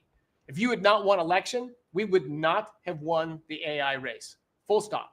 Energy would not have been there to enable us to win. Reshoring of manufacturing. These trillions of dollars you let off with, it's going to come back to our country to make chips, to make steel, to make automobiles, to make artificial intelligence, to make all of these industries we've outsourced. That's only going to be possible with way more American energy. But we have that energy. We have those resources. We have those businesses. We have those capitalists. We just need to stop standing in the way of them and follow the lead you've set, which is to enable them, not to subsidize them, not to help them, to enable them to invest American money and create American jobs here. Regarding our balance of trade, the second largest export of the United States is liquefied natural gas. Second fastest. In the next few years, it'll be our largest export in our country. But yet, 18 months ago, the Biden administration had said, we're going to stop issuing permits for new LNG export terminals.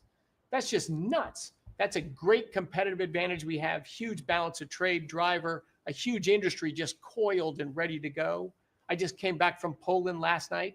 They are thrilled that America's back in business again and that the rest of Europe can get off of Russian energy and can enable their own economic growth with secure, reliable, affordable energy from the United States. Also witnessed the signing ceremony for a deal between two large American businesses to build a huge nuclear power plant in northeastern Poland, the first of this design built in Europe. It'll be the first of many.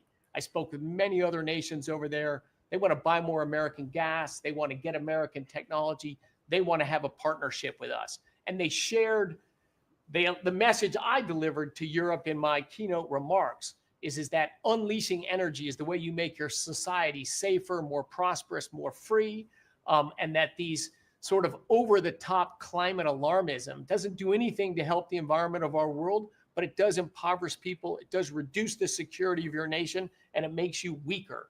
I think that's a constant message many of us around this table have brought to Europe. We want our friends in Europe standing up again and leaning in. A lot great is happening under your leadership. We're unleashing consumer products that Americans wanted to buy that Biden was making illegal.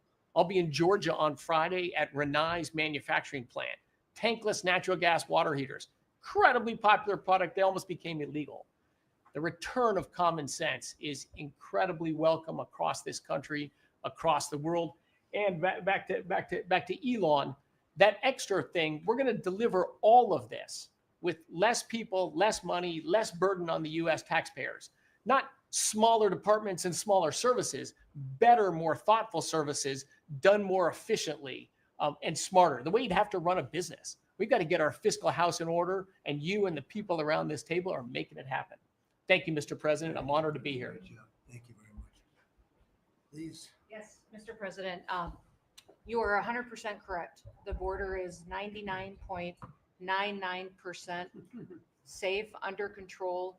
You have completely reversed the entire situation. In fact, the day before yesterday, I was down in El Paso, and those Border Patrol agents are so impacted by how you have changed things in a year. They have put up huge pictures that say, under the Biden administration, the mobs of people that were pushing through razor wire and trampling children and the chaos and the violence that was happening at that same location, they have a picture there that says, this is what the Biden administration looks like, and this is what the Trump administration looks like. It's peaceful. People who do business between Mexico and America are coming through. They're doing it legally. They're following the law, and it's all because of what you've done and what you've empowered them to do. The recruitment for Border Patrol is through the roof. For ICE agents, they want to be a part of ICE because they recognize they actually get to do their jobs. I have the Coast Guard too. Coast Guard recruitment is up over 20% just in the last 60 days. Everybody wants to be a part of what the heritage is of this country. We've repositioned the entire Coast Guard fleet to focus on border and drug interdiction. As we've secured the border, the cartels have gone to the water and are going out in maritime waters to move their drugs into this country. The Coast Guard just in the last 2 months has taken into custody over 126 tons of cocaine, millions of doses of fentanyl. It's just amazing. And the aliens that they are deporting is incredible too. We've been working with all of them. The one thing that I want to point out is the fake news has been saying that Biden deported more people than you. And it's an absolute lie. And they're letting the Biden administration get away with manipulating and cooking the books. What they're counting for the Biden administration is every single person that came to that border that they processed and let into this country. They're allowing Biden to say that was a deportation just by processing somebody and letting them come into the country. It's absolutely false. It's not true at all. You have deported over 250 known terrorists. You've deported thousands of foreign terrorist organization members and gang members, hundreds of thousands of people that were in this country illegally. We've collected $30 billion worth of tariffs through CBP, and we've also collected millions and millions, hundreds of millions of fines and penalties from people that have overstayed here in this country. So I just want to thank you. You've been a game changer. I want to thank Pete for his leadership at DOD and what they've done. I want to thank Marco for his diplomacy and getting us travel documents into these countries. Mexico has finally come to the table and now is going to take a lot more people that we're able to send back to that country. And the president of Mexico told me, sir, she turned around over 500,000 people in Mexico before they ever reached our border. We should be counting those as deportations because they never even made it to the border because she turned them around because you forced her to. So those are all people that never even came here because they got the message because you were so aggressive. So thank you for what you're doing. And every day we get to get up and do jobs that matter. And we appreciate that. Oh, yeah. Tom's a great messenger for us. He just, yeah, he's hardcore. Yeah. Thank you. He is hardcore. Yeah, he is. No question about it. Kelly? Mr. President, it's such an honor to serve in this administration. And on behalf of Main Street America, for our 34 million small businesses that make up 99% of all businesses in this great nation, I have to tell you, under your leadership, Main Street is open for business again. They're thriving and they're investing. And the data that we have at the Small Business Administration, the loans that we're putting out, a record 26,000 loans in your first 100 days means that 2,000 small businesses each week are receiving that funding, that investment in the future. Small businesses create 2 out of every 3 new jobs in this country. And we've already seen under your leadership, the jobs economy is back. Manufacturing jobs are back. We've seen a 38% increase in manufacturing loans. We put out 1,500 manufacturing loans in your first 100 days. We saw startups increase by 54%, and we saw businesses under 5 people increase by 95%. So your leadership on the economy matters to every region of this great nation. I'll tell you on the manufacturing front, I'm out on a national manufacturing tour. We've met with 250 manufacturers, and as I walk through the factory floors, they all ask me to thank you for fighting for their jobs, for these industries, and for the people who are creating things from pharmaceuticals to aerospace, to food and all these essentials that this nation needs to be independent and strong.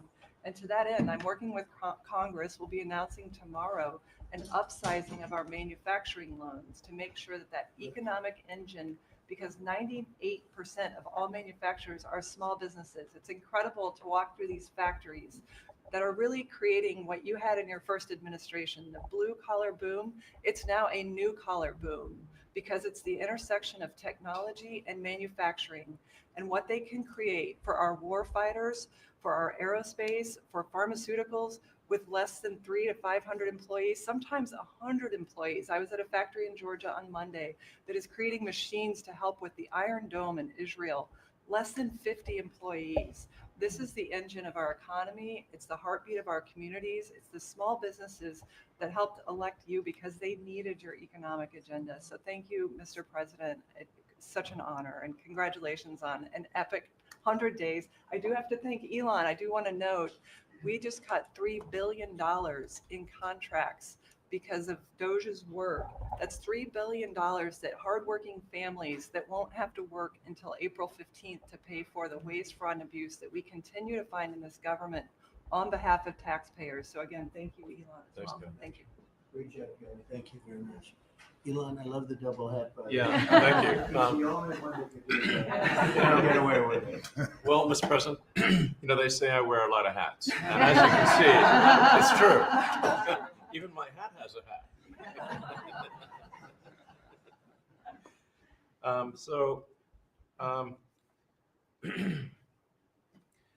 The American people voted for secure borders, safe cities, and sensible spending. And that's what they've gotten. A tremendous amount has been accomplished in the first 100 days. As everyone has said, it's more than has been accomplished in any administration before, ever, period.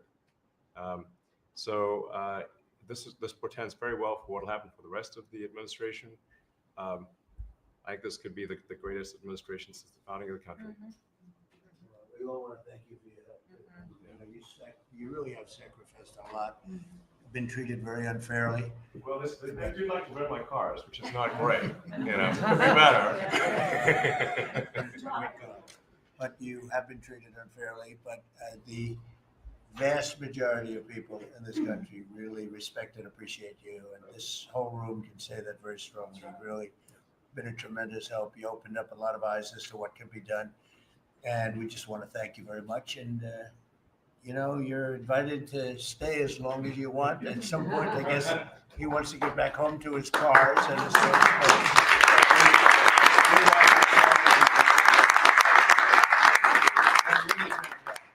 done an incredible job. $150 billion. Think of this. Yeah. 160 now. 160. They said, oh, it could have been more. And a lot of stuff is being worked on. That number could be doubled and even tripled. A lot of things are being worked on that we don't count yet because it's not quite there. But you've done a fantastic job, and we appreciate it very much. You know Thank that. you. It's also an honor to work with your incredible cabinet. I just like to say thank you, everyone, for it's great to work with you. Thank you very much. Thank you. Mr. President, congratulations on this truly historic first 100 days of your administration. Really only made possible by your focused leadership on delivering the mandate the American people gave you. You've empowered all of us to deliver that mandate. And I'm grateful to have the privilege of leading the intelligence community towards ending the weaponization, politicization of the intelligence community that's gone on for far too long. And building out what is truly a lean and agile and effective intelligence community that is helping you deliver that promise to the American people of safety, security, and freedom. So, Mr. President, I'd like to highlight just 3 of the areas where we are helping to support your leadership and your work in making America safe again and bringing about these changes.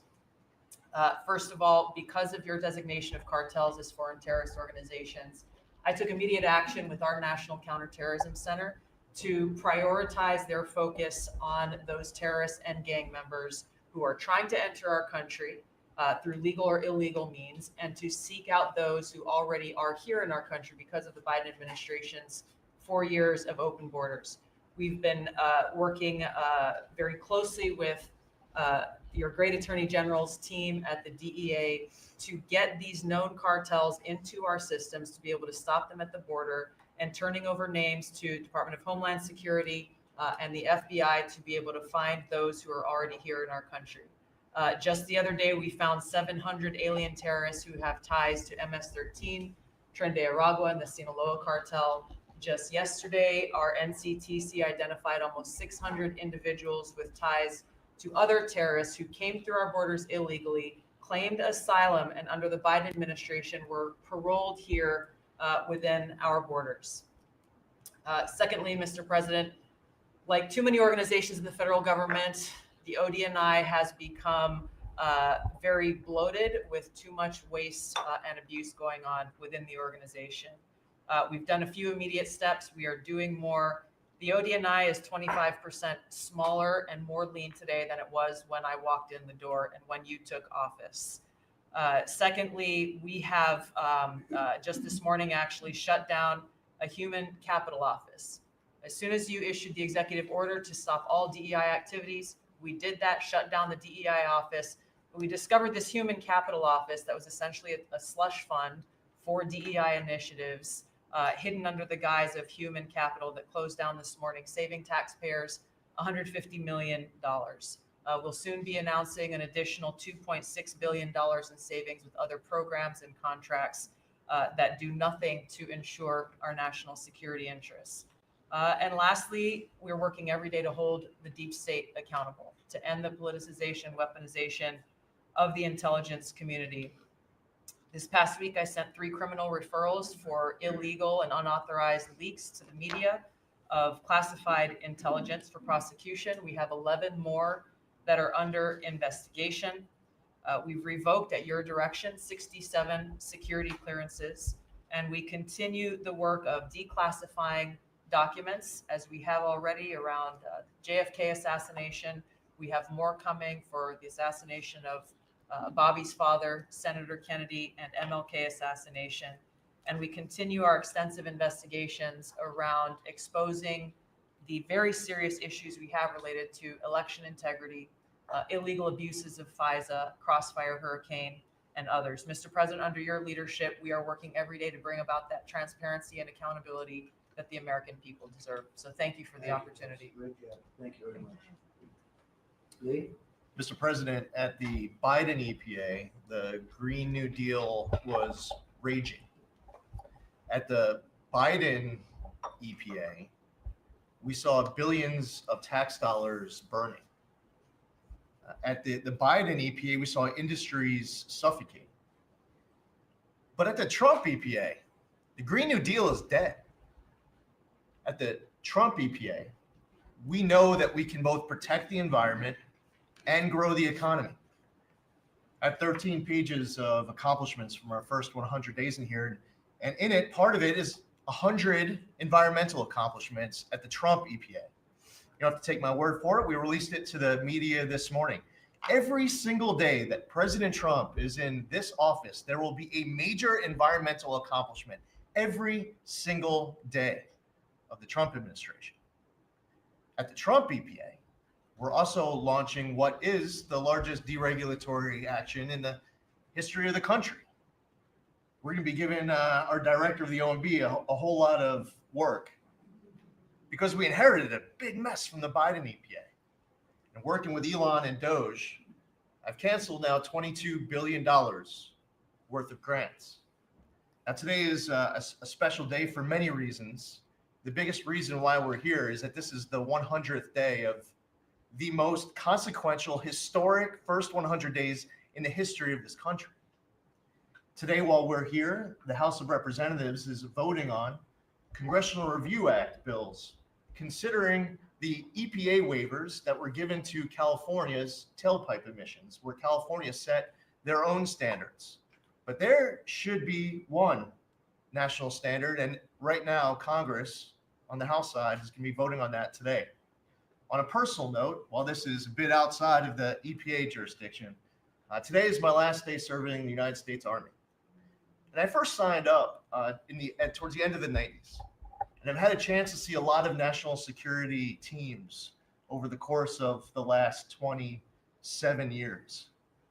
There has never been a national security team ever assembled that had the backs of our warriors like this national security team right now. And we have never had a president so deeply committed towards ending foreign wars instead of starting new ones. There's a reason, Mr. Vice President, why everyone is racing to join our Department of Defense. We have a Secretary of Defense who, with all due respect to our great president, would probably rather be swimming with Navy SEALs right now, be running somewhere in the Middle East with our service members. And from our Secretary of Defense to our Secretary of State, our Vice President, and more. I just want to say thank you as a veteran of our military for assembling what is the greatest national security team that I have ever seen in my 27 years associated with the United States Army. Has Pete signed off on his retirement leave? Welcome to the VA with me.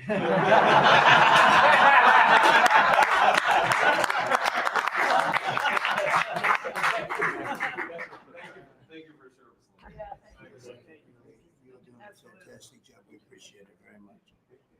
So, well, Mr. President, I don't think I have ever worked so hard to try to fire myself. But we're certainly making great strides in that. We've reduced the folks over at the Department of Education by about 50% now through our RIF program. And so we've closed a lot of the district offices, consolidated. So there are a lot fewer people working a lot more efficiently in the Department of Education. The commissioners of education in every state, and I was at a meeting with them not too long ago for not only our states but our territories. They are thrilled with the opportunity now to be able to have more control over the education in their states. to get rid of a lot of the red tape and regulation that's kept them from doing what they're doing. So we're seeing, I think, great improvements. We'll see test scores. I believe it'll take a bit for them to be able to go up, but I think now that they're going to have the opportunity to put in their own programs, we'll see that grow. At the same time, we've been focused on higher education for our universities. We've returned proper enforcement of Title IX protections to schools. We have stopped funding to Columbia, for instance, and some other schools for not only Title IX, but Title VI infractions. And those are moving along. I think we've brought people to the table. They know that you're serious. You meant what you said. They're going to make changes. They're making their campuses safer again. Anti-Semitism was just out of control in many of our universities. And so some tried to, in fact, Harvard is sued and they're saying that it's, First Amendment infraction. No, this is civil rights, safety on our campuses for our young students, who are there. And with Pam's help and the task force that we formed with HHS, with GSA, with other agencies, we're going to make sure that our campuses are safe. And so there's a lot of good work going on. I think one of the biggest things, you'll be very happy to hear this, Mr. Vogt, that we are putting back into place collecting on our student loans that have been delinquent since March of 2020. Been no effort to recollect on those loans. So as of May 5th, the letter goes out that the loan recollection is beginning again. So for those people who have borrowed money and who have not been paying, that's just not to be punitive. There are many ways that they can go online to understand how they can get back into the right payment structure, because when they're in default, they can't buy a house, they can't buy a car because their credit scores are down. So it's helpful to them as well as to get this money back into the country. I mean, $60 billion of increased student loan debt since 2020. And in total, we've got almost $1.7 trillion in student debt. So we're gonna start getting it back.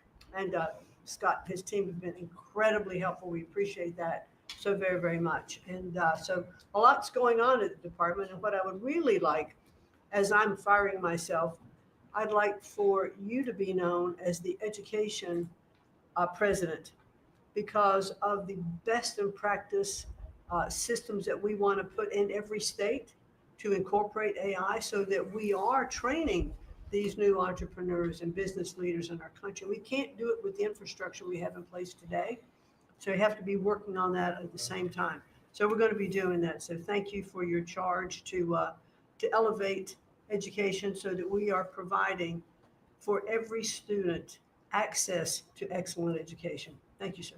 Thank you very much, Linda. What's going on with Harvard and some of these colleges that are taking vast amounts of money, who also have vast amounts? They've got $52 billion and really scamming the public and hiring people like de Blasio and Lori Lightfoot, who are certainly two of the worst mayors in the history of our country, paying them a fortune of salary and having them teach our children how to manage cities and how to manage government.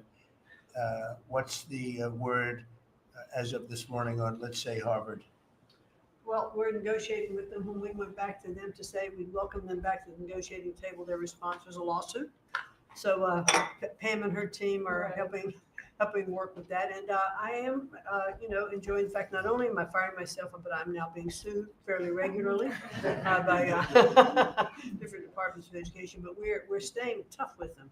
The other thing that we're looking at also are the 117 violations of these big universities like Harvard and others who are not reporting, as they're required to do by law, foreign money that comes in and how much that is and where it comes from. And so that is And students. Yeah, and it's very Where are these serious. people coming from? Yeah, Yes, exactly. sir, we pulled back their grants because Harvard isn't responding to us, criminal activity by their students. And until they give us that list, they're not getting any more grants from Homeland Good. Security. I think we should pull it back. We did. The students they have, the professors they have, the attitude they have is not American. And I think you should, a grant is a grant. We don't have to give grants. Exactly right. So we'll pull back the grant. All right. Very good. Thank you very much. Thank you. Bobby? Mr. President, thank you for your extraordinary leadership. Over the past 100 days, we are already making America healthy again. We announced last week the ban on the 9 petroleum-based synthetic dyes, food dyes. Within 2 years, within 2 months, we're going to ban the worst 2 of them.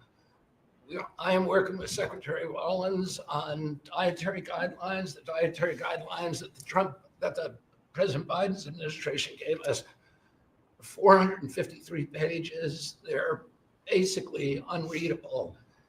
And they are the product of the same kind of politicized science that drove Fruit Loops to the top of the food pyramid. And we're going to do real science, gold standard science. We're going to develop we have till December to do it. We are working very, very fast together. We're going to get it done by the end of the summer in time to drive change, major dramatic changes in the school food, the school lunch programs over the next school year. I'm working also with Secretary Rollins on the SNAP program and to get sodas and candy off of the food stamp program. 10% of food stamps go to SNAP. And I want to thank you for your courage. You are a business-friendly president, probably the most business-friendly in our history, but you're also willing to stand up to very, very powerful businesses, and you've shown that again and again. Secretary Rollins had the soda industry come and knock on her door very much, very loudly, and they said to her, well, the SNAP program is not supposed to be about nutrition. She pointed out to them that there is no nutrition in a soda. And they said, well, it's not supposed to be about nutrition. And she said to them, the name of the program is Supplemental Nutrition Assistance Program. So it is about nutrition. And we shouldn't, we have 38% of our kids are diabetic or pre-diabetic, and we are paying at both ends. We're paying for the food-like substances that make them diabetic, and then we're being bankrupt. We're spending $1 trillion a year on metabolic dysfunction. It's existential and it's not sustainable. I visited Arizona, West Virginia, Utah, and Indiana in the last 2 weeks, who have all applied for SNAP waivers. We're encouraging, thanks to Brooke Rollins' leadership, all of the states to apply for those waivers. I also visited Utah, which is the first state to ban supplemental fluoride. Florida yesterday passed a bill to ban supplemental fluoride. I'm confident Governor DeSantis is going to sign that. We are working, Lee Zeldin and I are working together to change the federal fluoride regulations, to change the recommendations, and we're looking at the science now. I want to point out that in August, the National Toxicity Program, which was an arm of the NIH, did a meta-review of all the science on fluoride and found that there's a direct inverse correlation between fluoride exposure and lowered IQ in children. So the more you get, the stupider you are. And we need smart kids in this country, and we need healthy kids. And thank you for your leadership. We're going to get there. We're reviewing the GRAS standards now we're revamping them to get 10,000 ingredients that are in our foods. The Europeans only have 400 ingredients. We have 10,000. There are chemicals we know nothing about. And we are going to stop that process, and then we're going to go back and look at these chemicals and make the companies either get rid of them or to label them.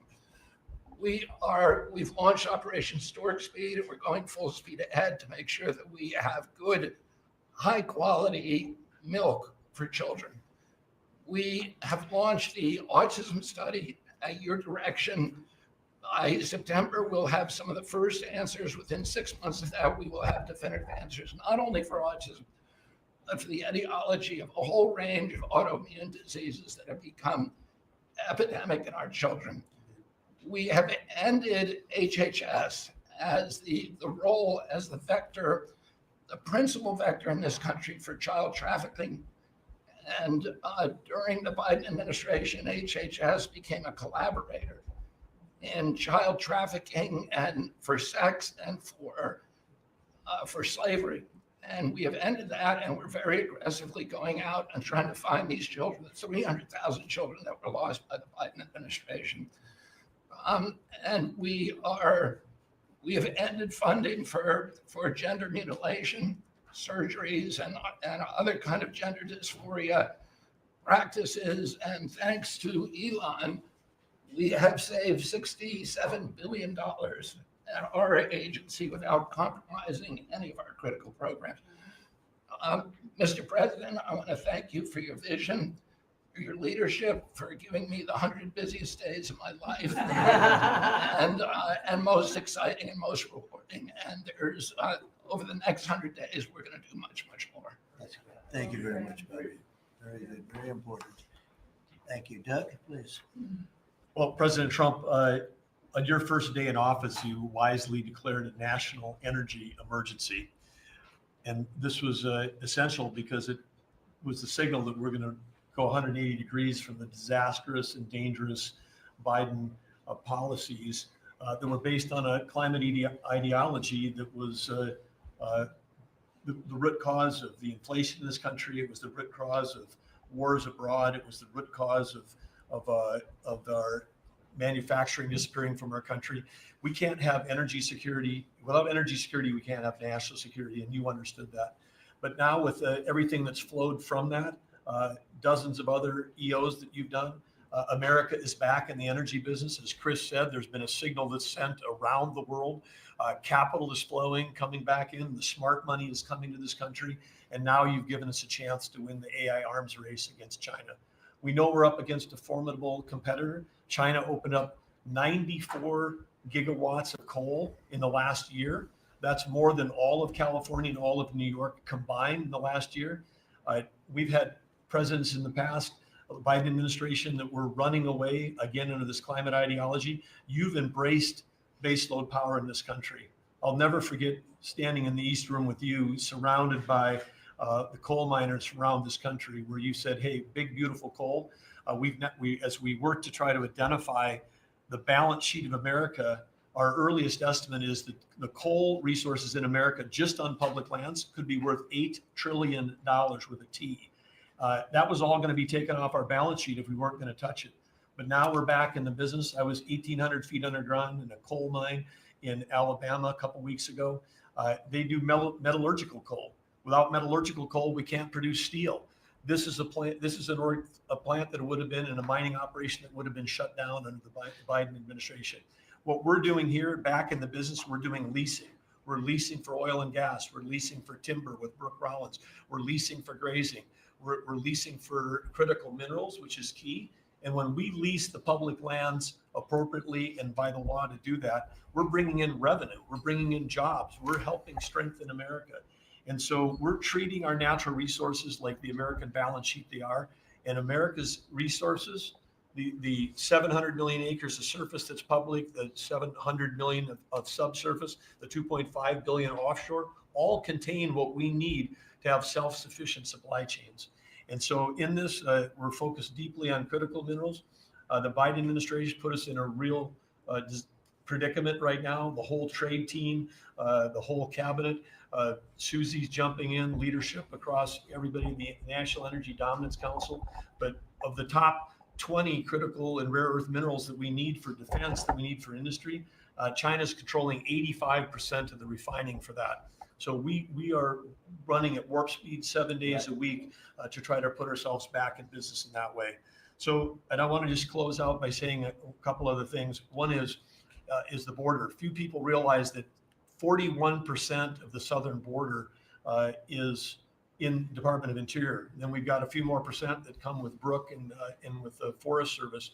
But that's been a risk area. Part of the reason everyone's pouring into our country, Biden wasn't enforcing the border laws. They definitely weren't enforcing it on public lands. And so again, using tying two presidents that had a great propensity for action, Theodore Roosevelt in 1907 created what was called the Roosevelt Reservation, 60-foot strip that go from Texas all the way to the Pacific Ocean, because he was worried in some future state there might be smuggling. I don't think he was anticipating human smuggling and fentanyl trafficking, but that has been largely unused.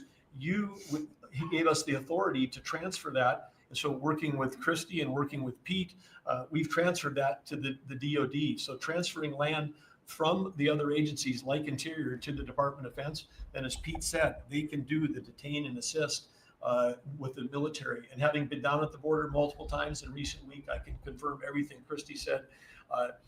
The enthusiasm, the morale of that group is exactly 100% opposite of when Christy and I were down there as governors.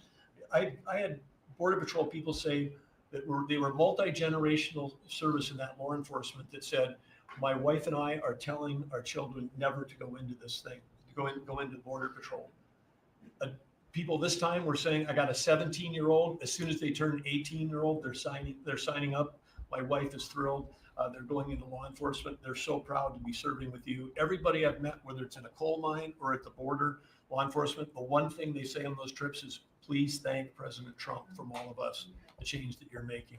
And I want to say especially this became very dear when we last week renamed a U.S. wildlife refuge in honor of Jocelyn Nungare.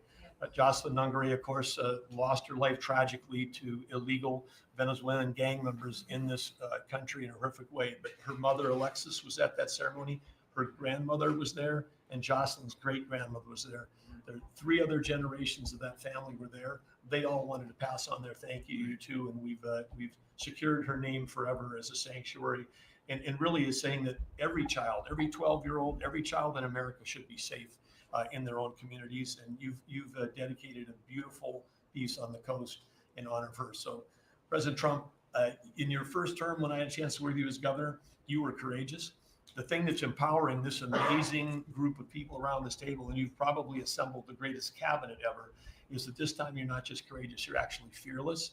And it's your fearlessness to take on the issues that other presidents would not touch, whether it's the work that we're doing with successfully streamlining and right-sizing government, or whether it's taking on the issues at the border, or whether it's embracing the power we need to win the AMS race. You're fearlessly doing that, and that creates it just all of us can sprint because you're running ahead. So thank you.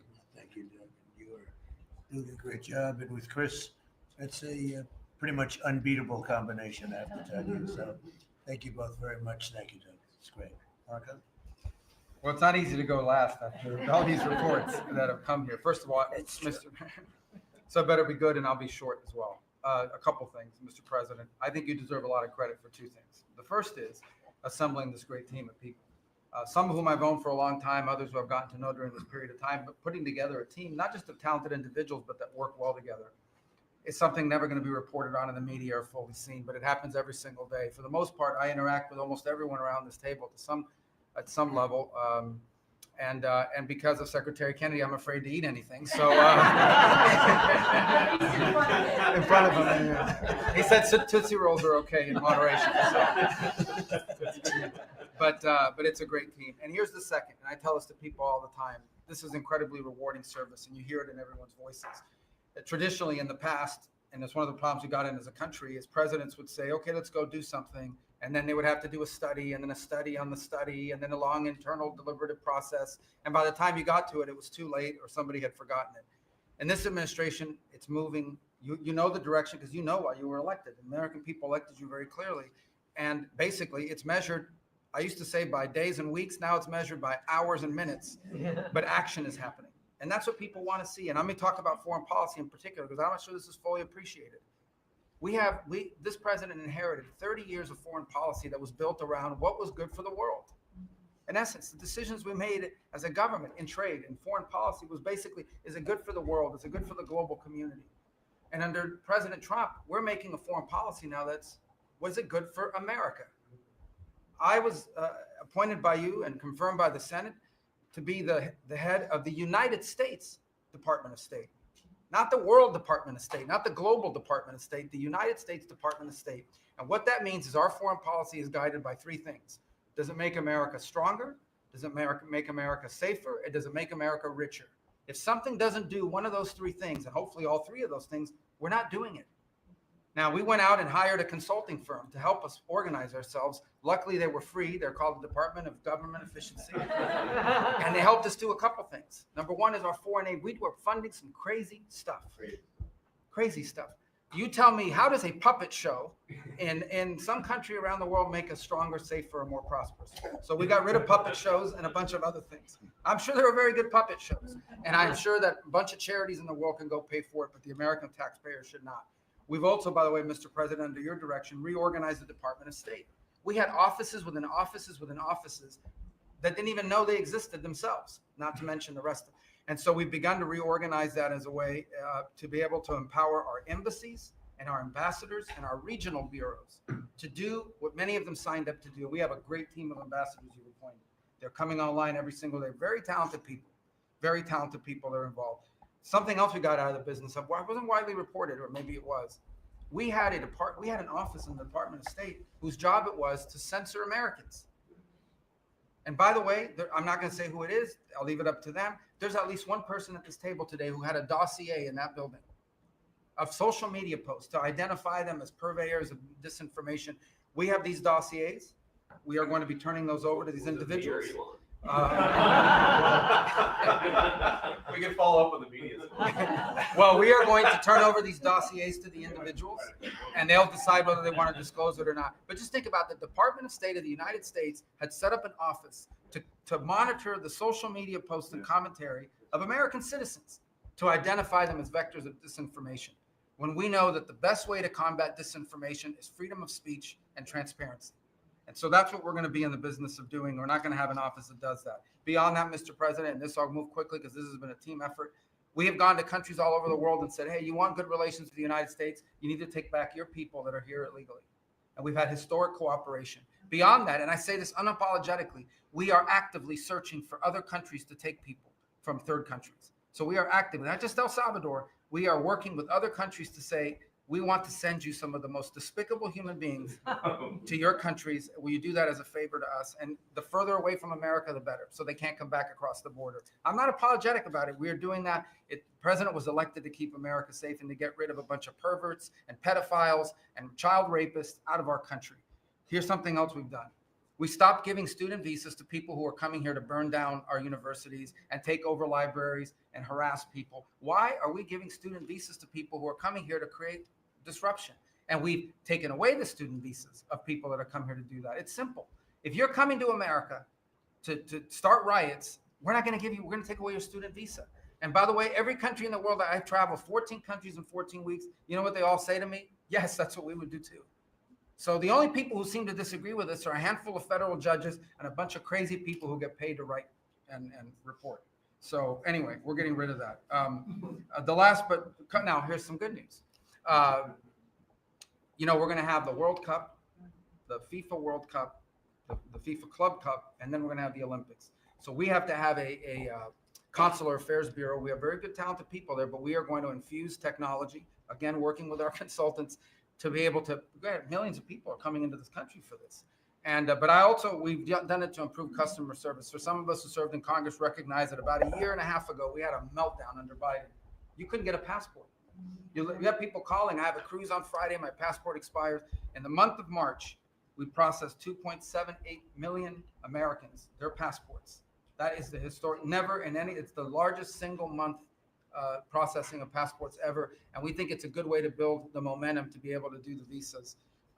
Two last points I want to make. We have a great team that you've built. I want to especially acknowledge Steve Woodcock. This is a person that doesn't have to be doing what he's doing. He has a very good life in Miami, my hometown as well. He has worked incredibly hard, has done it without any agenda. And we need to acknowledge him. I want to acknowledge Mr. Boulos as well, who did something really great last week. They told us this war between the Democratic Republic of Congo and Rwanda is intractable. It can never happen. It will never happen. I sent Mr. Boulos, your envoy. A week later, I look on my schedule, the signing of a declaration of peace between the Democratic Republic of Congo and Rwanda. We signed it at the State Department last week. We hope it will lead now to a lasting, permanent peace that we hope to invite them back to Washington to sign. So two great, and we have a lot of good people working on our teams as well, but these are two great people.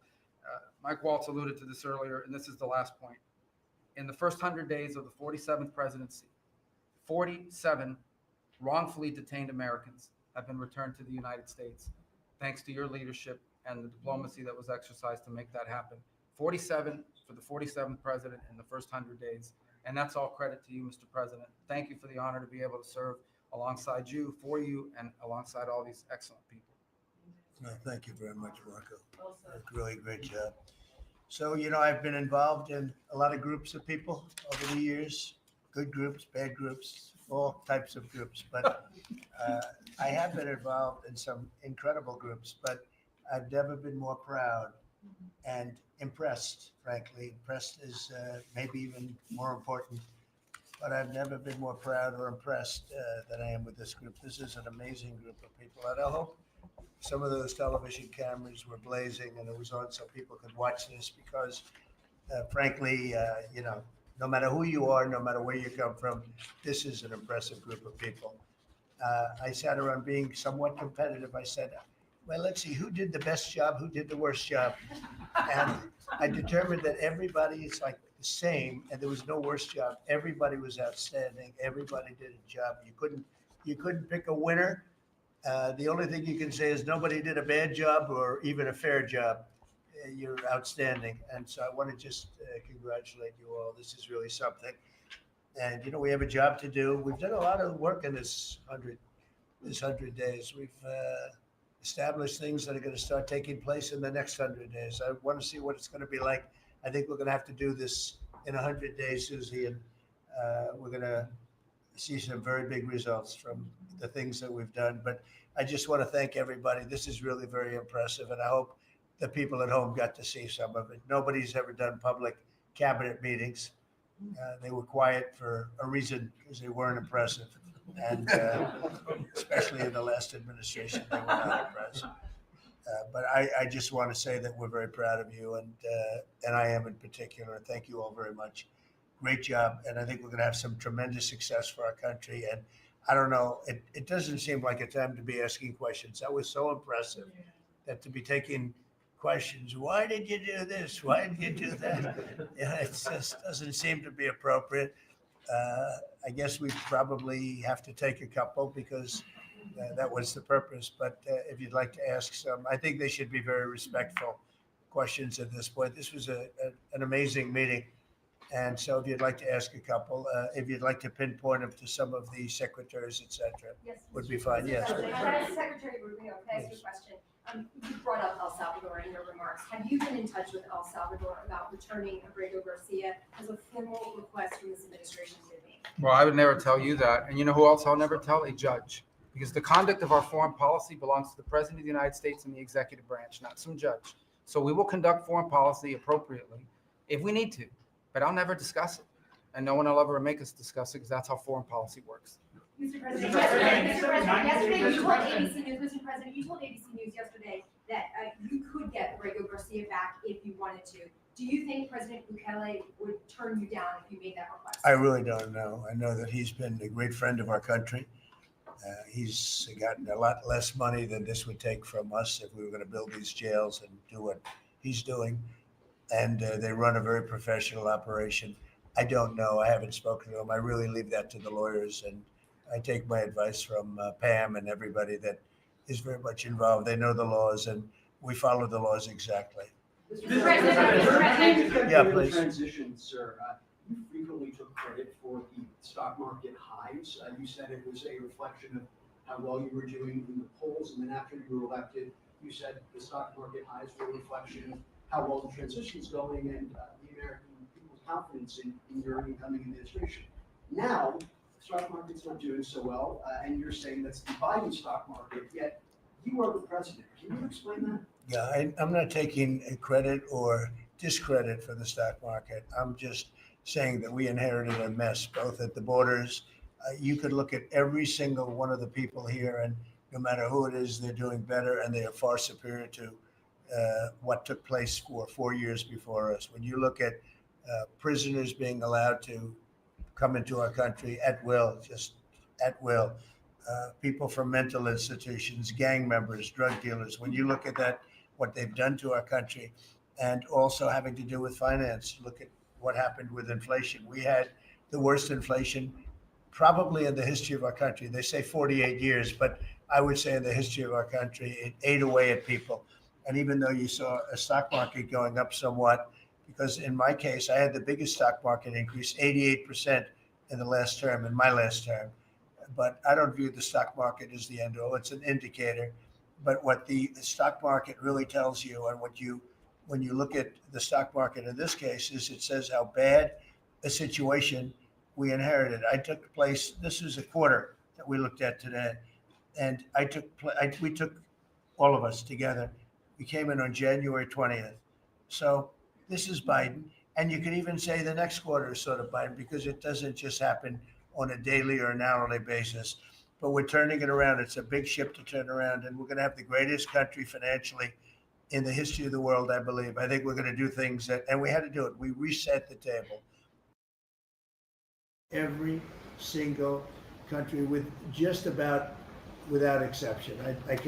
I'd have to really think hard for who hasn't taken advantage. And I don't even blame those countries. I blame the person that was sitting right here where I am for allowing it to happen, where our country was ripped off on trade, hundreds of billions of dollars. And now we're doing better than we've done in a long time. You know, we were losing $4 to $5 to even $6 billion a day on trade with Biden.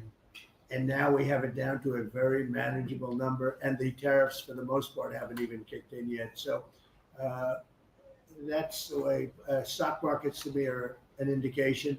But the big indication is what's happening, and the people around the table know what's happening. Is it true the Ukraine deal is set to be signed in 24 hours or so? Is it true that the Ukraine minerals deal is about to be signed in the next 24 hours or so? There's some reports saying that. And if it's true, has the deal changed at all from the last time we've heard about it? Well, I'll ask Scott to answer the question because he's responsible for it. Yeah, our side's ready to sign. Ukrainians decided last night to make some last-minute changes. We're sure that they will reconsider that, and we are ready to sign this afternoon if they are. Can you talk about those last-minute changes? What was removed or put in its place? Nothing's been removed. It's the same agreement that we agreed to on the weekend. No changes on our side. Just to put that in perspective, that when I came here, I said, how much money have we given to Ukraine? The real number is about $350 billion. It's unthinkable. And we had no security. We had no nothing. We were just pouring money there, unsecured money, putting it in banks, and anybody could have taken it out. You know, anybody over there, it was their decision. I've never seen anything like it. Europe, on the other hand, which it's obviously that whole situation is much more important to Europe because we have an ocean in between. But Europe gave about $100 billion. It's a lot of money. It's a big sacrifice they made also. But they gave much less than we did. And their money is secured, totally secured, by deposits in banks. The deposits are largely Russian deposits. That's what Europe did. But their money is secured. So they gave $100 billion totally secured. We gave money like it's throwing it out the window. And it was done by Biden. And this is Biden's war. This isn't Trump's war. I'm trying to get out. And more than the money, they're losing about 5,000 young Russian and Ukrainian soldiers a week, mostly. There's some people also being killed in towns where missiles should not have been shot, small cities and towns. But we are trying to save the lives of about 5,000 young, mostly soldiers that are losing their lives a week. I see satellite photos, probably off one of his satellites, come to think of it. But I see satellite photos every week of fields with arms and heads and legs scattered all over. It's a violent, horrible situation. And more important than the money, I want to save the lives of people from other countries that are dying so stupidly, so needlessly, and they're dying. But I said, what are we doing? How did we get into this war? It would have never happened if I were president. Everybody knows, and it didn't happen for 4 years. Wasn't even thought of. I discussed it with President Putin a lot. Ukraine was the apple of his eye, but there was no way he was going to do anything. Zero chance. And I said, you know, we feel foolish. The Europeans are putting up money. It's totally secure. They get the money back. We're putting up much more money. We have absolutely nothing. And I didn't want to make a complicated deal. I didn't want to make a deal that couldn't be made because Ukraine doesn't have very much money. They're going through a very bad period of time. It's been brutal. but I felt very foolish being in charge. So I said, well, we want something for our efforts beyond what you would think would be acceptable. And we said rare earth. They're very good rare earth. As you know, we're looking for rare earth all the time. Rare earth is called rare for a reason. And they have a lot. And we made a deal where our money is secure, where we can start digging and doing what we have to do. It's also good for them because you'll have an American presence at the site, Chris. And the American presence will, I think, keep a lot of bad actors out of the country, or certainly out of the area where we're doing the digging. So we made a deal, and I assume they're going to honor the deal. I put Scott in charge, and Scott's done it beautifully, but we haven't really seen the fruits of that deal yet. I suspect we will. Mr.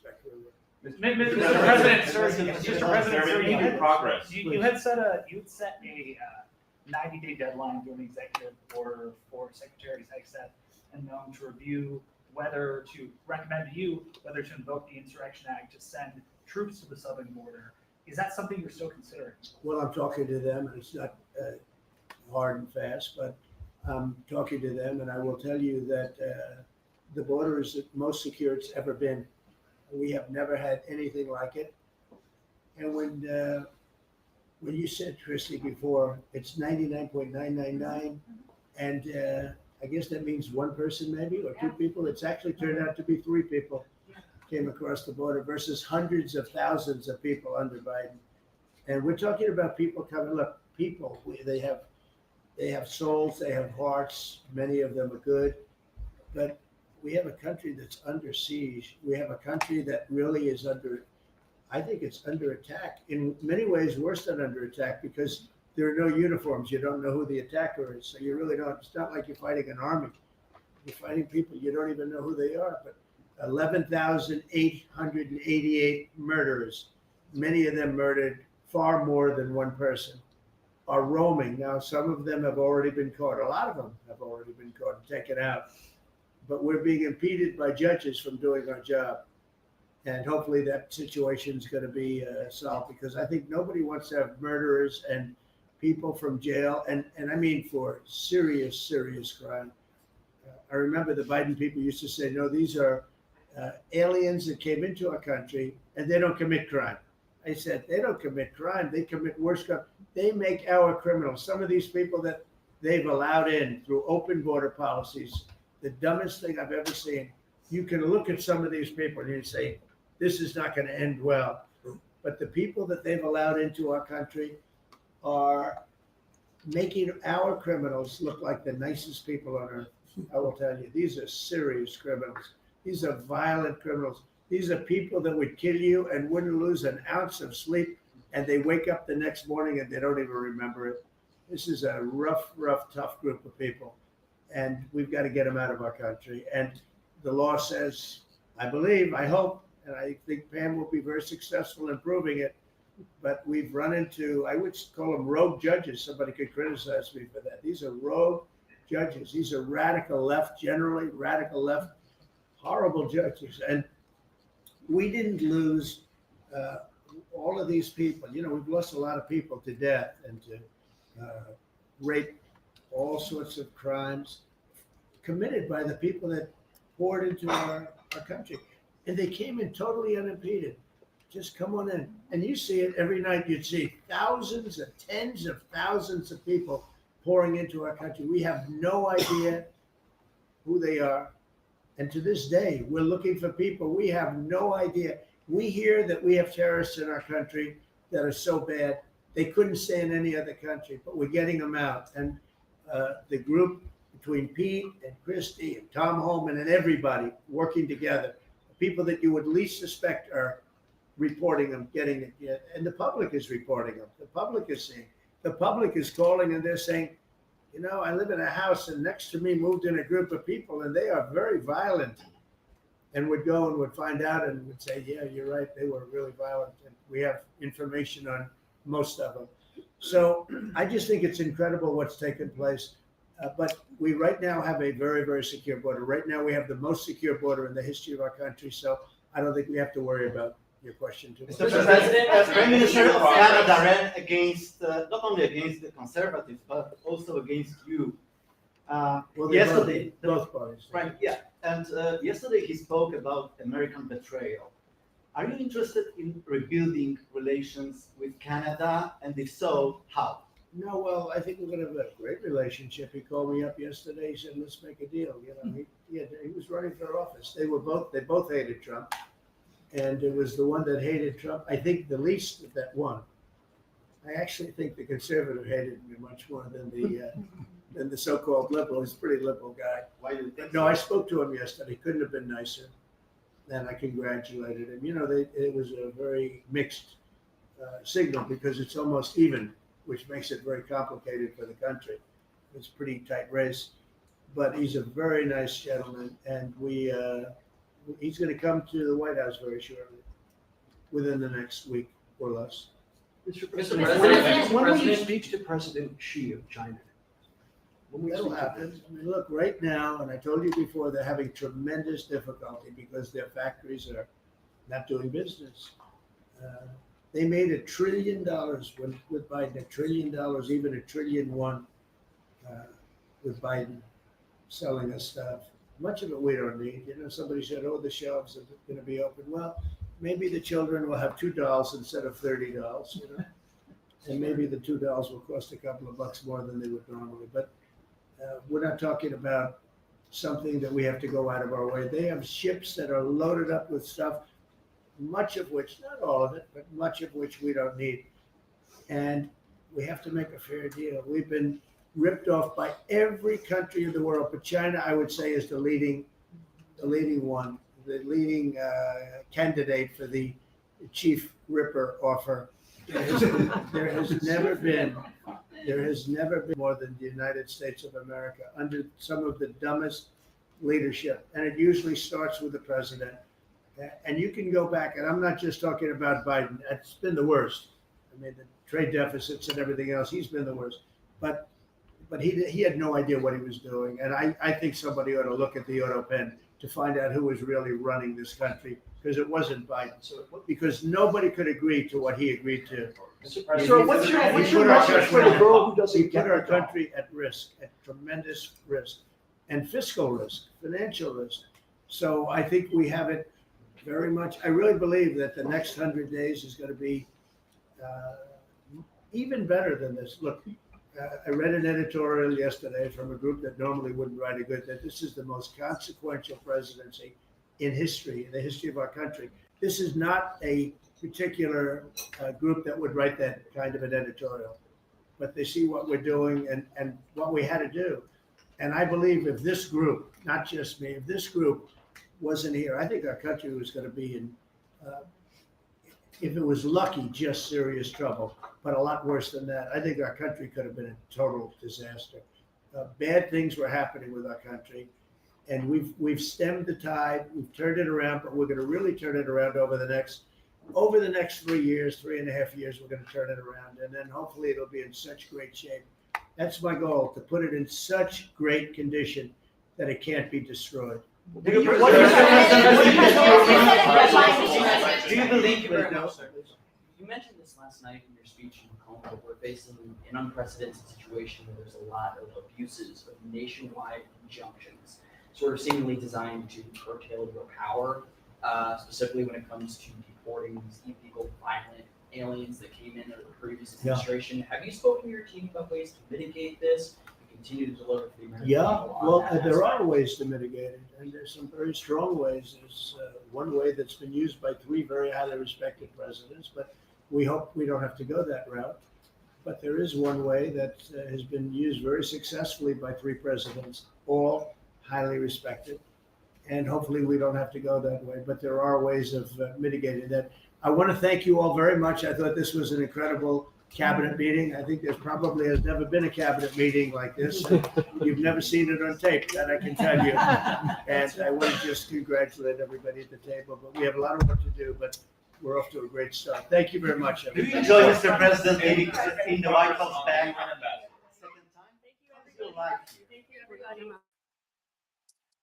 All right, everybody. ALX here in for Benny. He actually is in California and is doing an interview with Adam Carolla, which is going to air next week, I believe. I think on Monday. But he's also doing a bunch of recording and a lot of exciting content that's going to be coming out in the next couple weeks.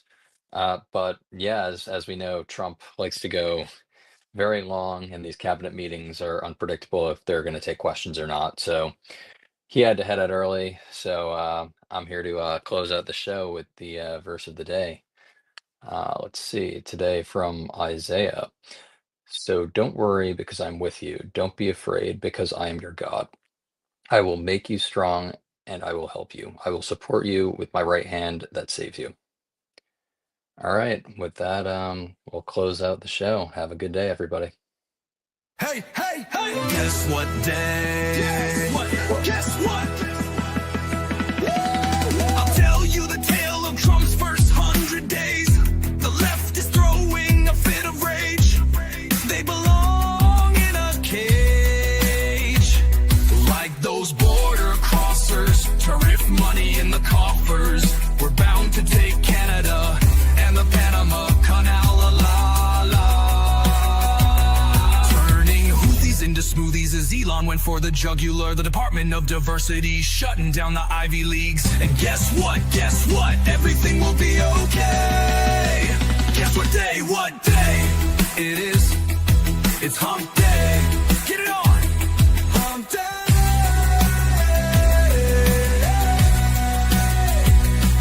Woo!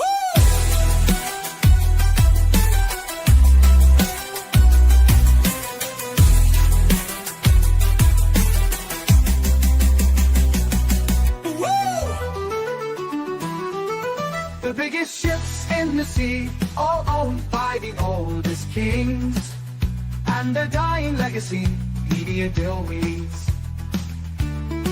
Soon will the penny show come to mind, the salt from lives for fun. Feed the gold and bring the gun, we sail for #1.